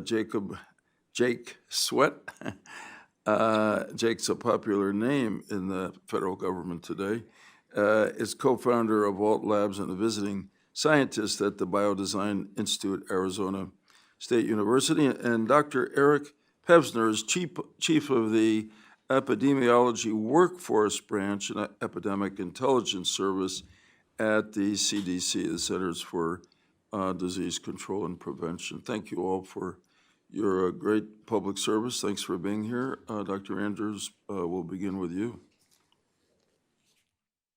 Thank you very much, and good afternoon. I greatly appreciate the opportunity to come speak before the commission today, and I thank you for the opportunity, especially at the last minute change for the FBI representation. Again, I'm Doug Anders. I'm the senior level scientist for CBRN at the FBI laboratory, and I just want to talk to you today a little bit about biological attribution. Obviously, that's a big topic of interest here, and I hope that I don't insult any of my predecessors here or previous speakers. I'm going to spend a little bit of time talking about biological attribution and what it means to the FBI, so that I think that we have established a common background before talking more about its relationship to biological attribution. So often when I'm asked about biological attribution, the focus of the discussion tends to be on laboratory methods and technologies that are utilized to characterize biological materials. And although science does play a very important role in biological attribution, it's just one piece of the bigger process. When we practice attribution, we're talking about a process whereby all available information is used to make an association between an item of evidence and the perpetrator of a crime. Available information typically includes investigative information in combination with the results of examinations of evidence. I'm sure most everyone in this room, if they haven't, and not everyone, has seen attribution as it's portrayed on television. It might involve a scenario such as finding a fingerprint or some blood that is sent to the lab. The person in the lab then uses the test results to search a database. There's usually a magical moment when a match is made that includes a full biographical profile of a subject who then is arrested. In this type of scenario, technology certainly plays an important part. It provides the capability to characterize the fingerprint by its loops, its whorls, and its ridge break points, or the DNA by its genetic sequence. But the ability to attribute a fingerprint or a DNA sample requires that you have a known reference to compare it to. A fingerprint found at a crime scene without having a known reference in a database or from a suspect's fingerprint card is just an unidentified fingerprint. The same is true for DNA that's been collected from a crime scene that doesn't have a matching reference DNA. It's just unidentified DNA at that point. But what if you did have a corresponding reference fingerprint or a DNA profile that matched the results? While you may be able to attribute that biometric evidence to a person, it's still insufficient to determine whether or not that person is in fact the criminal. That's where investigative information and/or intelligence information plays an important role. Let's use a hypothetical scenario where there's a bank robbery and there's a gun left behind at the scene. The gun is collected as evidence and some fingerprints are found on the gun that match a person who sells weapons. We have to determine whether or not this person was even at the bank at the time of the robbery to know whether or not they could have committed the crime. Maybe the person's fingerprints are on the gun because they sold it before the robbery occurred. Biological attribution must follow a similar process. We can apply a wide array of technologies to characterize the biological material, but we also need to have that investigative and intelligence information in order to make an attribution of the evidence to either the perpetrator or to the perpetrators. Much like the analysis of the blood in the crime show, genetic analysis can play an important part in biological attribution. Using the Amerithrax case as an example, and I know Senator Daschle is very familiar with this, genetic analysis was used very early in that investigation to determine not only that it was Bacillus anthracis, but more specifically that it was the Ames strain of that species. It was identified as the Ames strain because there was a genetic profile that existed in a database And that genetic fingerprint was what allowed us to distinguish it from other identified species, strains of that species. That scientific evidence was then used by the investigators to get subpoenas for everyone who had this same strain to submit a sample for further analysis. It didn't tell us who did it at that point, but it was a very important step forward in the attribution process. Piece by piece, investigators assembled bits of investigative information and scientific evidence in an effort to attribute the anthrax to the perpetrator. In the more than 20 years since the Amerithrax investigation began, there have been tremendous advancements in the technologies and the capabilities that we have to examine evidence from bioterrorism crimes. Through our partnership with the Department of Homeland Security, we now have the National Bioforensic Analysis Center, or NBFAC, that is dedicated to the development and application of cutting-edge technology and allows us to characterize biological evidence in ways we never could in 2001. Genetic analysis of biological materials now takes a matter of hours or days, whereas it used to take weeks to months or even longer. While we're analyzing the biological agent, we're also conducting conventional forensic exams of contaminated evidence, such as fingerprints from letters containing the ricin toxin. These advancements in capabilities would not have been possible without these partnerships and the ability to build and sustain them. As the threat of biological agents evolves or emerges, so too has the technology. We have shifted from an agent-specific detection approach to one where the methods used are agnostic to what the biological threat agent is. This has allowed us to be more versatile in identifying and characterizing whatever the biological threat might be.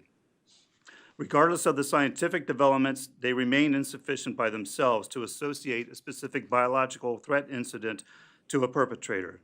Although we may be able to compress the timeline with advancements in technology and high-quality data, attribution still requires the combination of forensic science and investigative information. So I'll stop there, and I'll welcome any questions that you might have. Thank you. Thanks, Dr. Anders. That was excellent. Dr. Pevsner, please. Thank you. So you may be wondering why I'm here. And the reason why I'm here is in 1951, Alexander Langmuir was thinking much like this commission. He was really concerned about the threat of a biological attack in the United States. So he established at CDC the Epidemic Intelligence Service.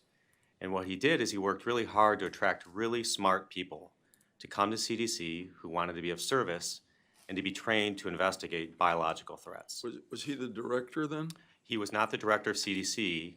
He was the director, the founder of the Epidemic Intelligence Service. And so I was tasked with coming and thinking about 3 recommendations to make with you today. And so I'm going to be focusing on systems, people, and training. And a big part of my job is that training part as director of the Epidemic Intelligence Service. When we think about systems, you've heard a lot about it here today. In systems, we need that capability to be able to detect pathogens. And that's the data that people collect at our state and local health departments that gets shared with CDC. We're able to analyze that and detect if there's something different or unusual happening, and then we can investigate further. It's also the laboratory tests that are needed to be able to confirm the presence of a pathogen. So those are part of the systems.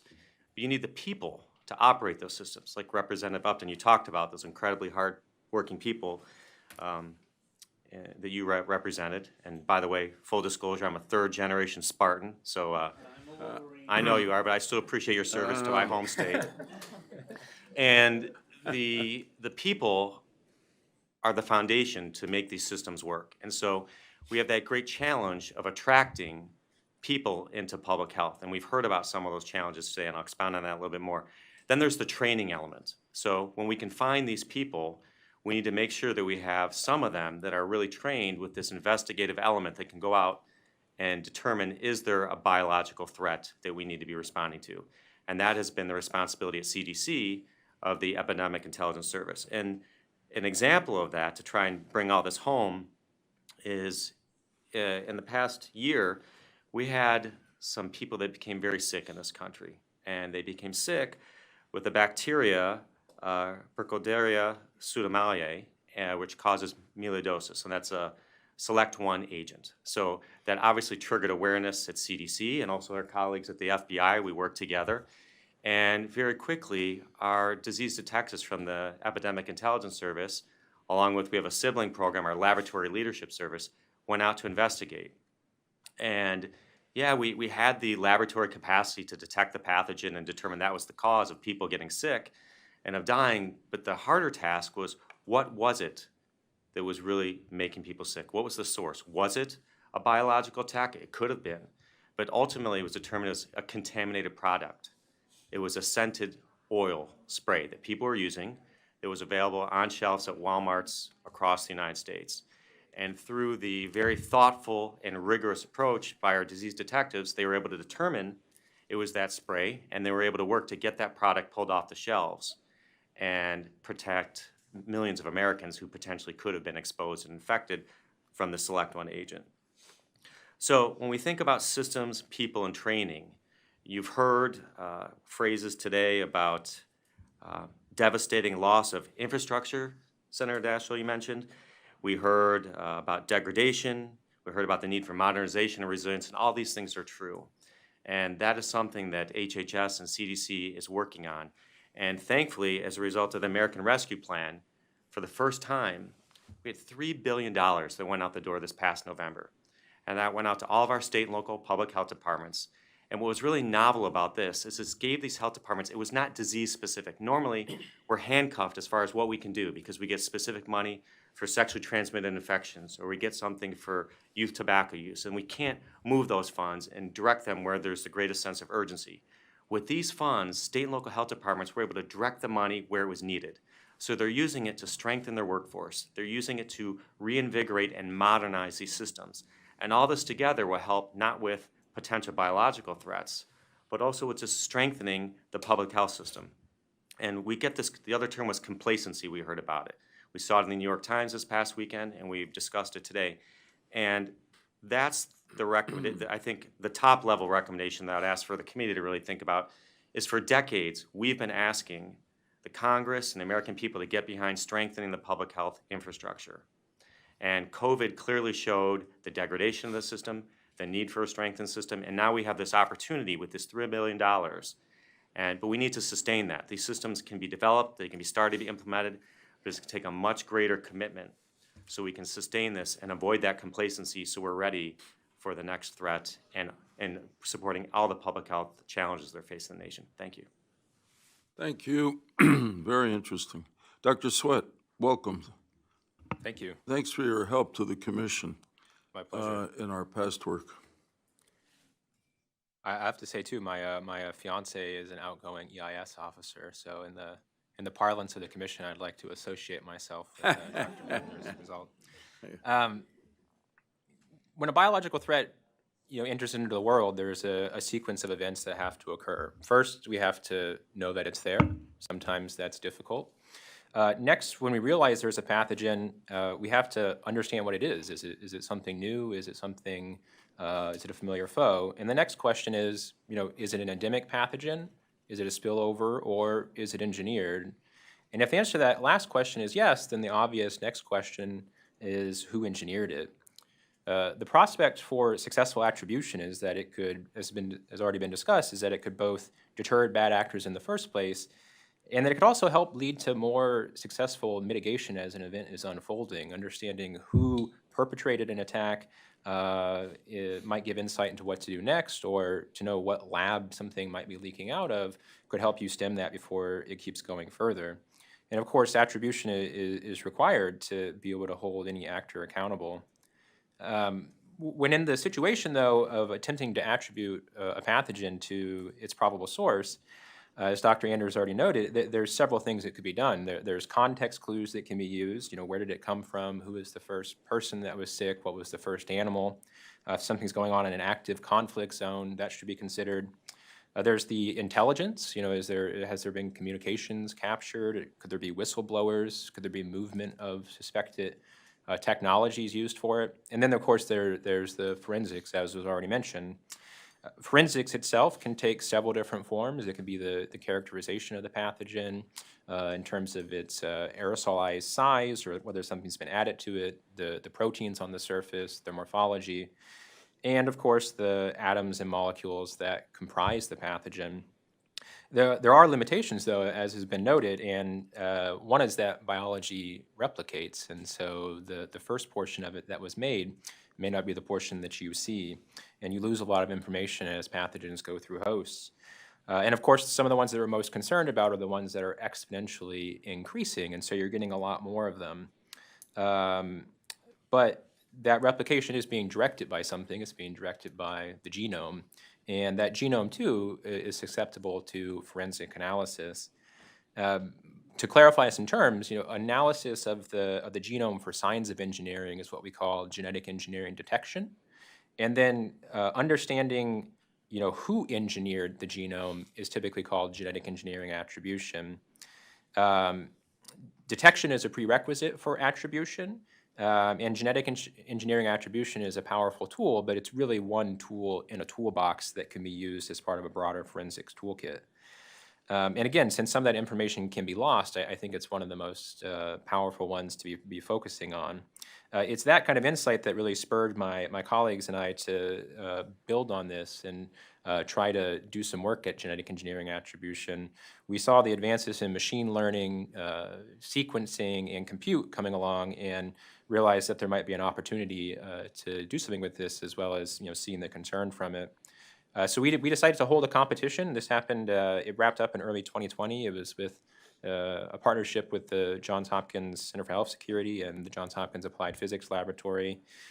We held a very large competition. We had 1,200 users, from people working on it from 78 countries, 300 teams. The output of that was quite surprising. If we gave the teams 10 guesses on where a genome came from, this is on a kind of toy set of plasmids, as they're called for bacteria, they were able to predict the lab of origin with a 95% confidence. If we gave them just one guess, they would be able to do it with 80% confidence. Now, it's important to note that this is from a kind of specific data set for bacteria, and so it doesn't necessarily apply broadly, but we really saw this as a really impressive way of showing the capability of attribution and that there might be more promise here. And so I really think there's a lot that we can be doing here. I think as the U.S. invests in and grows the bioeconomy, we can really be doing more in terms of the attribution front. I think the bioeconomy will give us new signals to be looking at, but also as we build it up, we can do safety and security by design. Some of the points that Kevin Esvelt made that I think are also important here. And I also want to note that attribution, we've talked about it a lot in the kind of whodunit context today, but it also can be giving credit where credit's due, and when things are impressive and we like them, and being able to show who made it and maybe that another nation didn't, we can be giving credit for that. So I think there's a lot of incentives to be developing that. And I won't discuss it in the interest of time, but attribution is really just the beginning of the next steps. There could be legal proceedings afterwards, policy or military action that could be undertaken, and of course there's always the court of public opinion as well. So there's a lot of work that needs to be done. I don't want to misrepresent our results as kind of showing it's accomplished, but I really do hope that the message that I can give the commission is that there's a lot of promise here. There's rarely a smoking gun in these instances, but of course I think for most crimes that's actually rarely the case. And so I think human ingenuity never ceases to amaze me. And so I think if we take attribution, forensics, and really biosurveillance as well quite seriously, along with some of the other recommendations the commission has made in the past, I really think we can realize the potential of all this technology while mitigating much of the downside. Thank you. Thank you, Dr. Sweat. Thank you all. So, incidentally, I wanted to thank you, Dr. Andrews. I know you were actively involved in the anthrax investigation, and obviously it was good to hear that you believe that our detection capacities have been greatly improved in the a couple of decades plus since then. So here's a scenario which seems to me, based on the testimony we've heard today, is not wildly implausible. Let's say the U.S. is involved in a conflict of some kind with one of those four countries we've mentioned, Russia and North Korea, which we're pretty confident do have biological weapons capacity, China and Iran, which I conclude probably do. But let's say we're in a conflict, and in the middle of that conflict, people are getting sick. It's a little like what you described in the U.S. So there, the challenge to us, I would think, is not as in COVID-19, where we look back is still and say, now, how did this start? Who's responsible for it? Or even in the anthrax investigation, who did this? But it's who did this now. How do we determine, or can we, who did this? Well, one, is it the result of biological weapons or just an outbreak of disease, as you said in the case you cited, Dr. Pesner? And two, who's responsible? Because that would immediately determine for a national command authority how they respond to it with one of those foreign nations. So my question really is, based on what all of you know and are doing, public, private, academic, does the U.S. have the capacity to make that informed decision in a timely way now? Thank you for that question. A bit of a challenging question to that, but I'll try to take a stab at it and let my colleagues also weigh in on this as well as to what their thoughts are. So in terms of a timely attribution, I talked about the advances in technology, and I think that certainly we've compressed that timeline that in those last 20 years from taking weeks to months to longer, and compressing it to a much shorter time frame where we can very well characterize the biological material. We've also expanded that capability at the NBFAC besides just doing the molecular analysis of the genome, but we can also do some of the biochemical analysis of the materials as well, using more chemical type of instrumentation to better characterize those materials. So as talked about, other particulates that might be added, looking at particle size, we can make those types of determinations to determine whether this is consistent with something that's natural outbreak or is this something that's man-made. Also along the same lines, obviously, genomics can also provide you with some of that information. But as I alluded to during my opening statement, a lot of it too is dependent upon the intelligence information that we obtain at that time. Whether there's satellite imagery showing that there's movement and deployment of, weapons being positioned that are nearby a place where now is, the source of an epidemic at that point, that certainly would provide useful information to aid the attribution piece. Certainly the knowledge of more detailed information about what's going on within specific programs in terms of biological agents, strains, even other research that's going on there, that also would help us with the attribution process. So I think that to answer your question, yes, I think that we could do this in a very timely manner, but I'll defer to my colleagues here for their thoughts and perspectives as well. That's a good beginning. Dr. Pesner? Our responsibility as CDC is normally to determine the source, and we often are trying to characterize person, place, and time when people are getting ill. And as far as the attribution piece, that's where we usually rely on our law enforcement colleagues to make that decision, yeah. Dr. Sweat?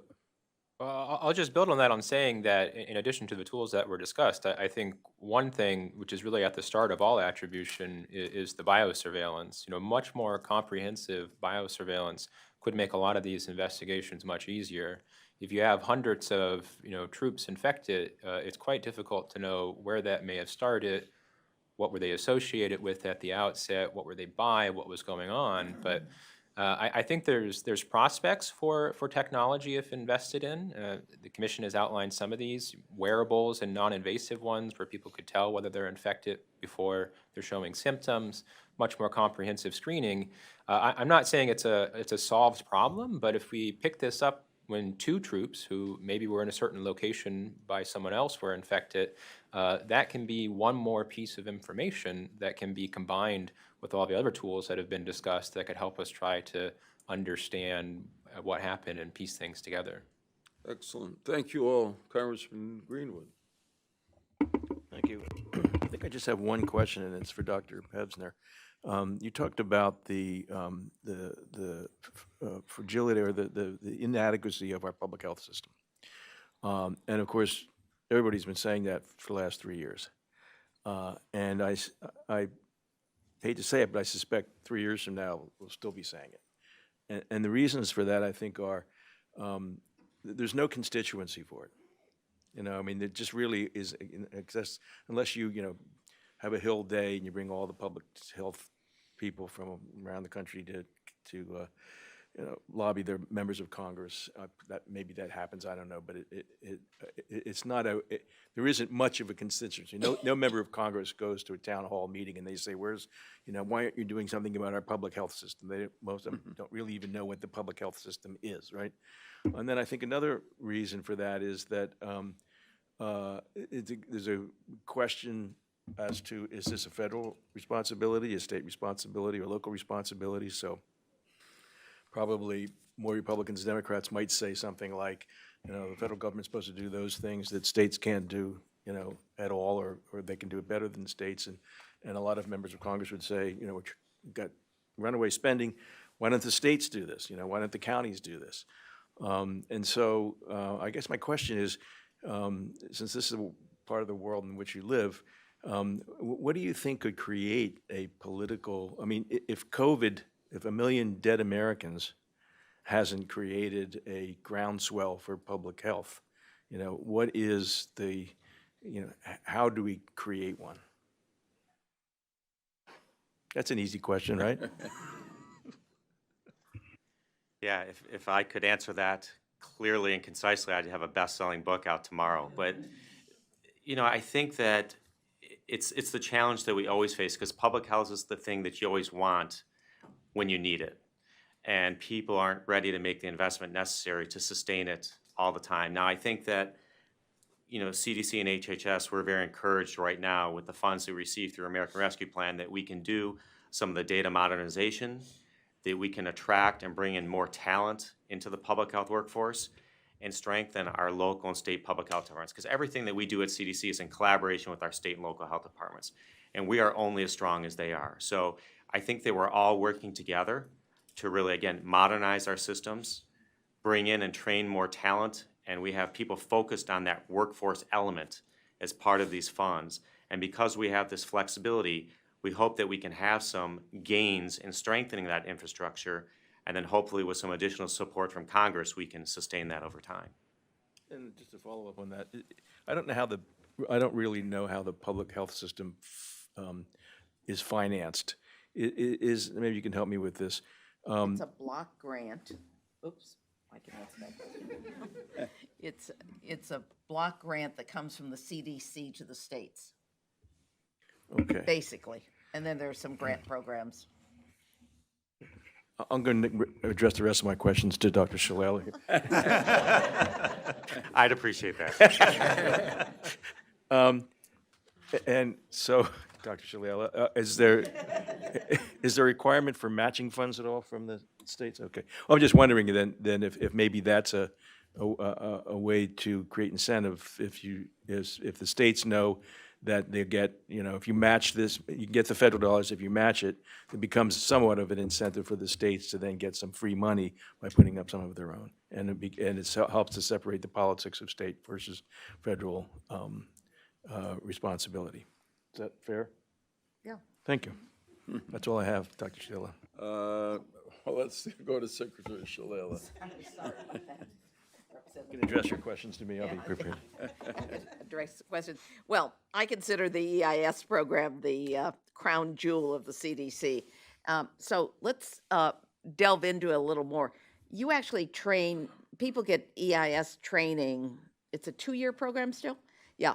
And for people all over the world, and it's really the CDC's access to the public health leaders around the world, as I remember. Is that correct? So yes, we have people from all over the world that come in for the 2-year training program, like Dr. Sweat's fiance, And we also have a sibling program at CDC, our Field Epidemiology Training Program. Right. That's modeled after that, that is in many countries where we're trying to provide similar training with people from the Ministry of Health in those countries so we can build that same level of capacity but keep that talent in country. Because the overwhelming majority of people that come from other countries to do EIS end up staying with CDC in the United States. So that's great for CDC and for us, but we're trying to keep that talent in those countries to really build that capacity. Exactly. And when there's an outbreak, it's very important because you can pick up the phone and you can call one of the people that you've trained and get an accurate answer. We've got more than 3,000 living alumni that are in leadership positions all over the world.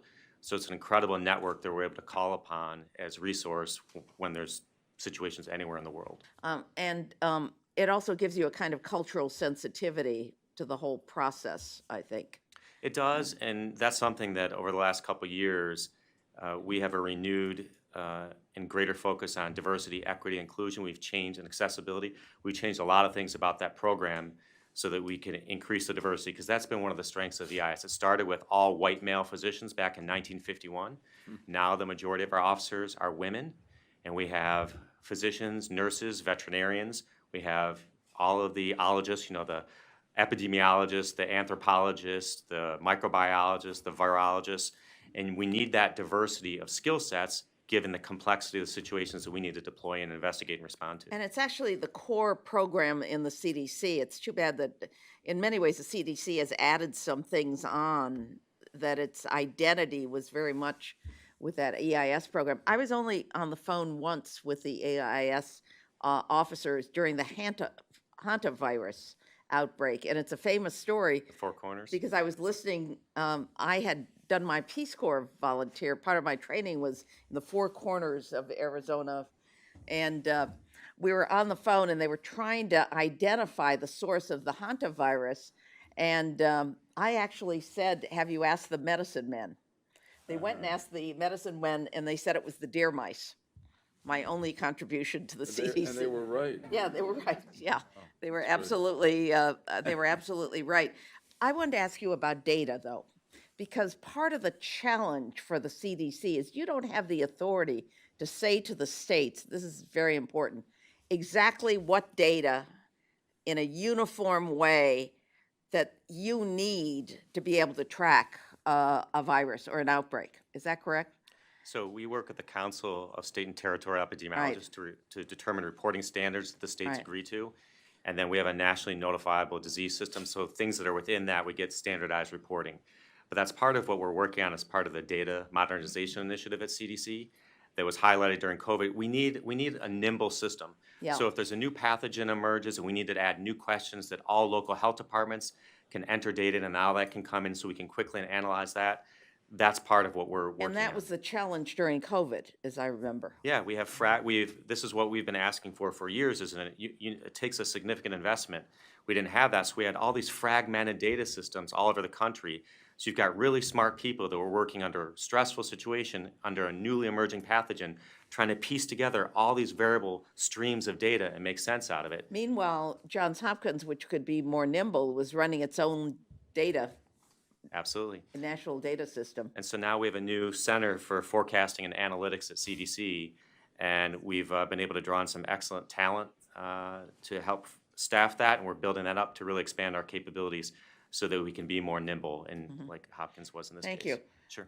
Dr. Sweat, have you talked to the federal government about your new capacities, We have. We've had opportunities to. other than talking to your fiance who's in a government program? Yeah. We've had opportunities to speak with members of the intelligence community, particularly IARPA as well, which has done some notable work with their Felix program on genetic engineering detection. We've also had opportunities to brief the White House on some of this work as well. And we did keep the FBI apprised of the competition as it was going on too. And some of my colleagues who worked on the program as well from Johns Hopkins Center for Health Security, some of those are now also in government. And so, yeah, we've made efforts to make them aware of what we see for the potential here. Thank you. Dr. Anders, I wasn't quite sure. how have your attribution methods improved since 2001? I mean, what are the elements that that we can see in terms of improvement? So I think there's really two elements of that that I would highlight. And one is just having a better understanding now, based on our experience with the Amerithrax investigation, as to what our true analytical requirements were. Because there was a group of scientists that was assembled at the beginning of that investigation that was just spitballing ideas. We should look for this. We should look for components of growth media. We should do this, that, and the other. And a lot of those panned out and had, absolutely no relevance whatsoever to the investigation. So that was one aspect. The other aspect is the technology advancements since that time. Like I said before, we've been able to take. There we go. Sorry about that. We've been able to take all those methods that we used back then that took months to conduct, and we can now do that in a matter of hours or even a few days. So we get those results much more quickly. We can provide that information to the investigator so they can focus in on specific elements that they want to focus on as part of their case. I yield back unless Mr. Greenwood wants me to ask him a question. Please don't. Thanks, Donna. Senator Daschle. Well, first of all, Dr. Anders, I want to thank you for all of your good work those many years ago. I'd just be curious as to what your confidence level is with what we now view to be the results of that investigation. So the results of that investigation, I think we have very high confidence in the work that was done and the outcomes of that investigation. Again, it was a slow, long, painful process, as you're well aware. But I really am confident that given today's environment and the capabilities that we've developed and since that time, that we could do that in a matter of just days or even weeks if it took that long. And in fact, we've demonstrated that on a number of occasions. We've done that with the more recent ricin cases. Ricin is a toxin that we have more cases of as biological threats and biocrimes in the United States than any other thing that we've seen over the last 10 plus years. We typically resolve those cases within a week at most, and that includes everything from the characterization of the toxin to the point where we've gotten attribution through fingerprints, DNA, what have you. So that's my level of confidence in that. And the other thing I want to tie in here, especially related to Dr. Dean's comments earlier with regards to the UN General Secretary's General Secretary's mechanism for bio, is that we've also been participating in the interlaboratory analysis of materials and a round-robin type of analysis from participating countries. And time and again, the NBFEC has stood on top in terms of being able to provide the results that support attribution for where these biological samples come from. So I think at least on the international stage, it also helps to serve as a deterrent to demonstrate that the U.S. is at the forefront of biological attribution.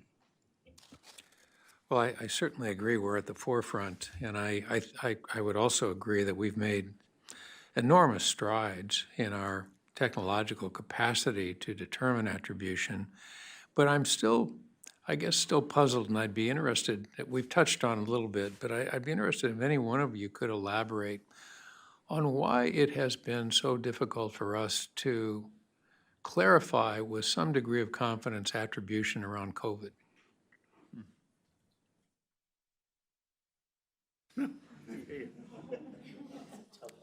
Can anybody address that? Just Maybe in an attempt, I'll say I think it kind of underscores the work that we need to be putting in to be in a better position next time. I don't think we've really done the work to build the tools to be able to undertake the analysis, to have the data sets that we need even to be able to try to do it, have the degree of early warning to pick things up and have a baseline of what biological threats look like out there and what aberrations to that look like as well. But I think the work from our competition really kind of shows that this was a toy set, so I don't want to say it could be this high, but 95% within the top 10 accuracy, I think kind of sets the bar for where we could be going. And I think that's really just the start as well. Genetic engineering attribution's just really one type. I think there'll be a lot of opportunities as biology becomes digitized that we'll have more signal streams to be looking at, more data to be training models and algorithms on, and hopefully more opportunities to build these types of tools so that we can say with much more certainty next time, because obviously we all know what the consequences of that are now. Well, we can leave that question at that. I don't think there probably is a good answer, but I appreciate it very much, Dr. Sweat. Let me just, one final question, and to you, Dr. Pesner. The $3 billion is a very encouraging development, and I really appreciate the fact that we've seen the recognition of the need for the investment. And you talked about the need for systems training, people in training, and I assume that the $3 billion is going to be invested in all three categories in order to improve public health. But it seems to me that's almost a bucket in the ocean compared to what is necessary for sustainable systems development, training, and the acquisition of the people we need to do the job at the public health level and to create the infrastructure over time. But could you give me some degree of appreciation for what $3 billion means and what you think in your estimate it'll take for us to go beyond that? So what I can say is your interpretation is correct that $3 billion is insufficient to strengthen the nation's public health workforce to where we would all want it to be. And so it's going to take far greater investment, but this is a great start. This has gone out to 107 jurisdictions. And again, each jurisdiction had the opportunity to put in and say how they'd use these funds for workforce, the data systems, and all elements of that, the systems, the people, and the training. And each jurisdiction that received these funds has this flexibility to apply these funds based on they might have existing strengths and staffing and need more in the data systems. Other, it might be slightly different. So there's a lot of flexibility there, and that was what was so key with these dollars and what was really unique, and that the jurisdictions were so appreciative because, again, normally they're so restricted on how they can use the money that they receive that to be able to do this, it was mentioned earlier that state and locals and CDC, we need that easy button that was mentioned so that when there's an emergency that we can buy what's needed, we can invest what's needed, and we haven't been able to do that. And this is the closest we've come. We've got a little mini easy button that's going to get us started, and it's going to take more analysis and substantial investment to sustain this and build upon this initial $3 billion. Well, thank each of you for your excellent presentations. Thanks, Tom. Fred Upton. Thank you, Mr. Chairman. I think we all, everyone including the room, really appreciate your hard work and the leadership that you provided in your respective departments. The question that I really have is, as we look around the country and we talk to companies, and it seems like everybody's looking for workers. What is the shortages, or what and this, I want you, Dr. Sweat, to go last, since you're a university providing the tool, the talent to do this. So you got some expertise, I would guess, with other universities like Michigan, in terms of developing the talent that then has a job when they get their degree. But what are some of the shortages that you're facing in terms of manpower in your respective agencies? And have you used the tool? So just a little. So I was very involved in FIRST Robotics, Dean Kamen, and what he's done with high schools. I don't know if you've reached out talent-wise to look at those graduates. I know that the secretary of the commandant of the Air Force Academy, the first thing that they look at for students coming in is, did they participate in FIRST Robotics somewhere in the country? So I don't know if you're using those type of tools to to really get people to be involved in this, but I'd be interested in where you see the FTEs in the future coming and what your needs are.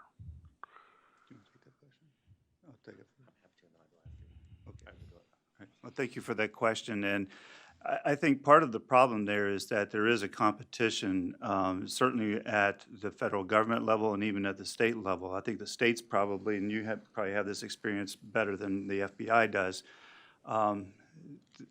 there's just not salaries, and there's not the potential there for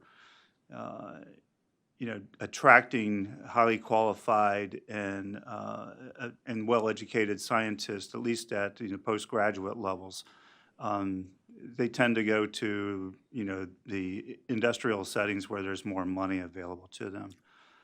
That's the big thing I see in terms of being able to attract those types of knowledge sets. The other aspect I see there, at least for the FBI, is that, we have obviously security requirements and things of that nature. And unfortunately, it seems like, a lot of our college-educated folks also dabble recreationally in things that perhaps they should or should not, subject to debate. But it's hard for them to get security clearances. But even when they do, they even become more attractive employees for both the private sector and other federal positions. So we tend to bring people in for a short period of time and then quickly lose them to other positions elsewhere. So it becomes a vicious cycle of basically acquisition, training, and then turnover. Just a quick follow-up. So how many vacancies do you, how many people do you need today that you don't have?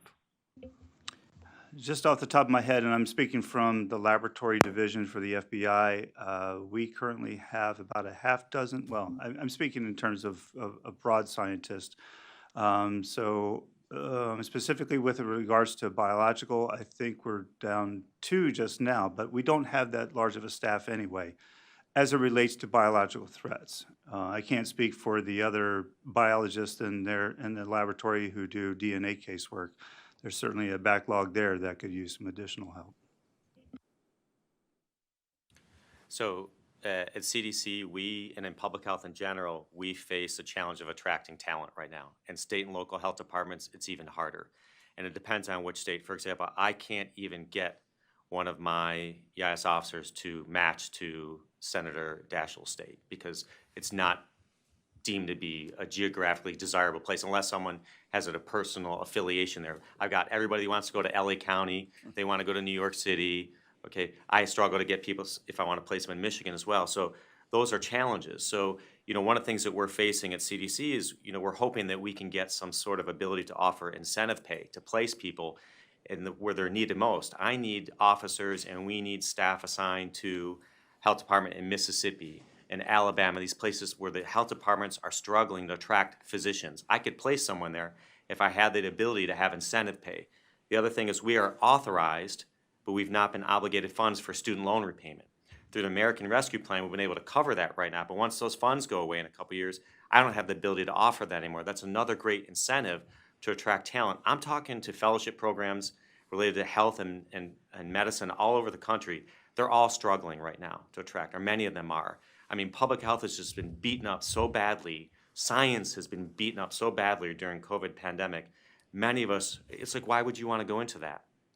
Where you have great evidence to show that something's effective, and certain groups are going to ignore that and beat you up over it. So this has really affected the public health workforce. We've had great attrition during COVID and lost so much talent, and we're struggling to bring it back in. Yeah, because of the whole vaccine debate, I had some people leave the field. They just didn't want to take the hit. Absolutely. So as hard as it is for us at CDC, it's so much harder at state and local health departments. So we really need that. They need that flexibility to be able to offer higher salaries to attract people and be more competitive with other industries. Right now, one of the major areas we're talking about is data modernization. So how are we going to compete with the Googles and these other companies that can offer 3-4 times the salaries we can? And we need that level of innovation. We need that level of quality in our data science positions as much as they do. but how do we compete with them? So those are some things that recommendations from the commission could really help with. Firing thousands of people. Yeah, there are some more available, but they're still not coming to us. I'll just add an anecdote on that last point. We held this prize competition with $60,000 in prizes, and we awarded most of the prizes to foreign nationals, and many people had no affiliation. We tried to write up the paper with them. They're independent researchers. There was none of the major tech company names on any of the top 10 finalists in the competition. In terms of getting interest in it, the other thing I'll just say, maybe in terms of an anecdote, is we tried to publish attribution work prior to the pandemic, and it got kicked down there's different levels of prestige in journals. It wasn't considered a very important problem, and got published much lower than you'd probably anticipate, or hopefully than it would now. So yeah, I think there's a major mismatch here in terms of the kind of power and prospects for this technology to do good, and in incentives for it, where a lot of the talent is going. The hope with the competition was to try to shed some light on how tractable some of these things could be, but I still think there's plenty more work to be done. Thanks, Fred. If we conclude the hearing now, not only will I take the stress off of our two colleagues who have to go on to other events, but in full disclosure, I will be able to head north and home earlier. And this time, building on recent experience, I shall take the train. Praise the Sulla. Anyway, you've been a great panel. I did want to say very briefly, Dr. Anders, I know you know and have worked with Dr. George, our executive director, for a long time, and she tells me and reminds me that you've been very helpful to the commission on our work.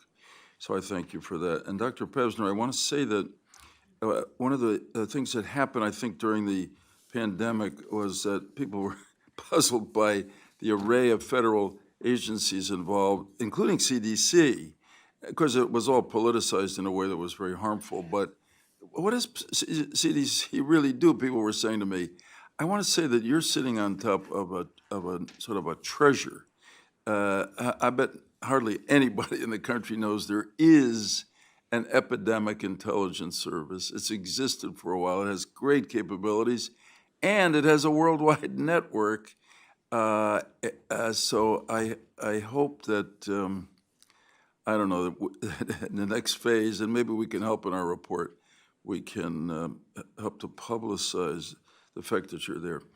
I want to thank the three of you and the witnesses that have preceded. You've been extraordinarily helpful to us. I think you will not only inform our Blueprint 2.0, but you'll greatly improve our analysis and recommendations. And I want to thank all of you who came out today to hear this. I think this morning we had the biggest attendance we've ever had at one of our meetings.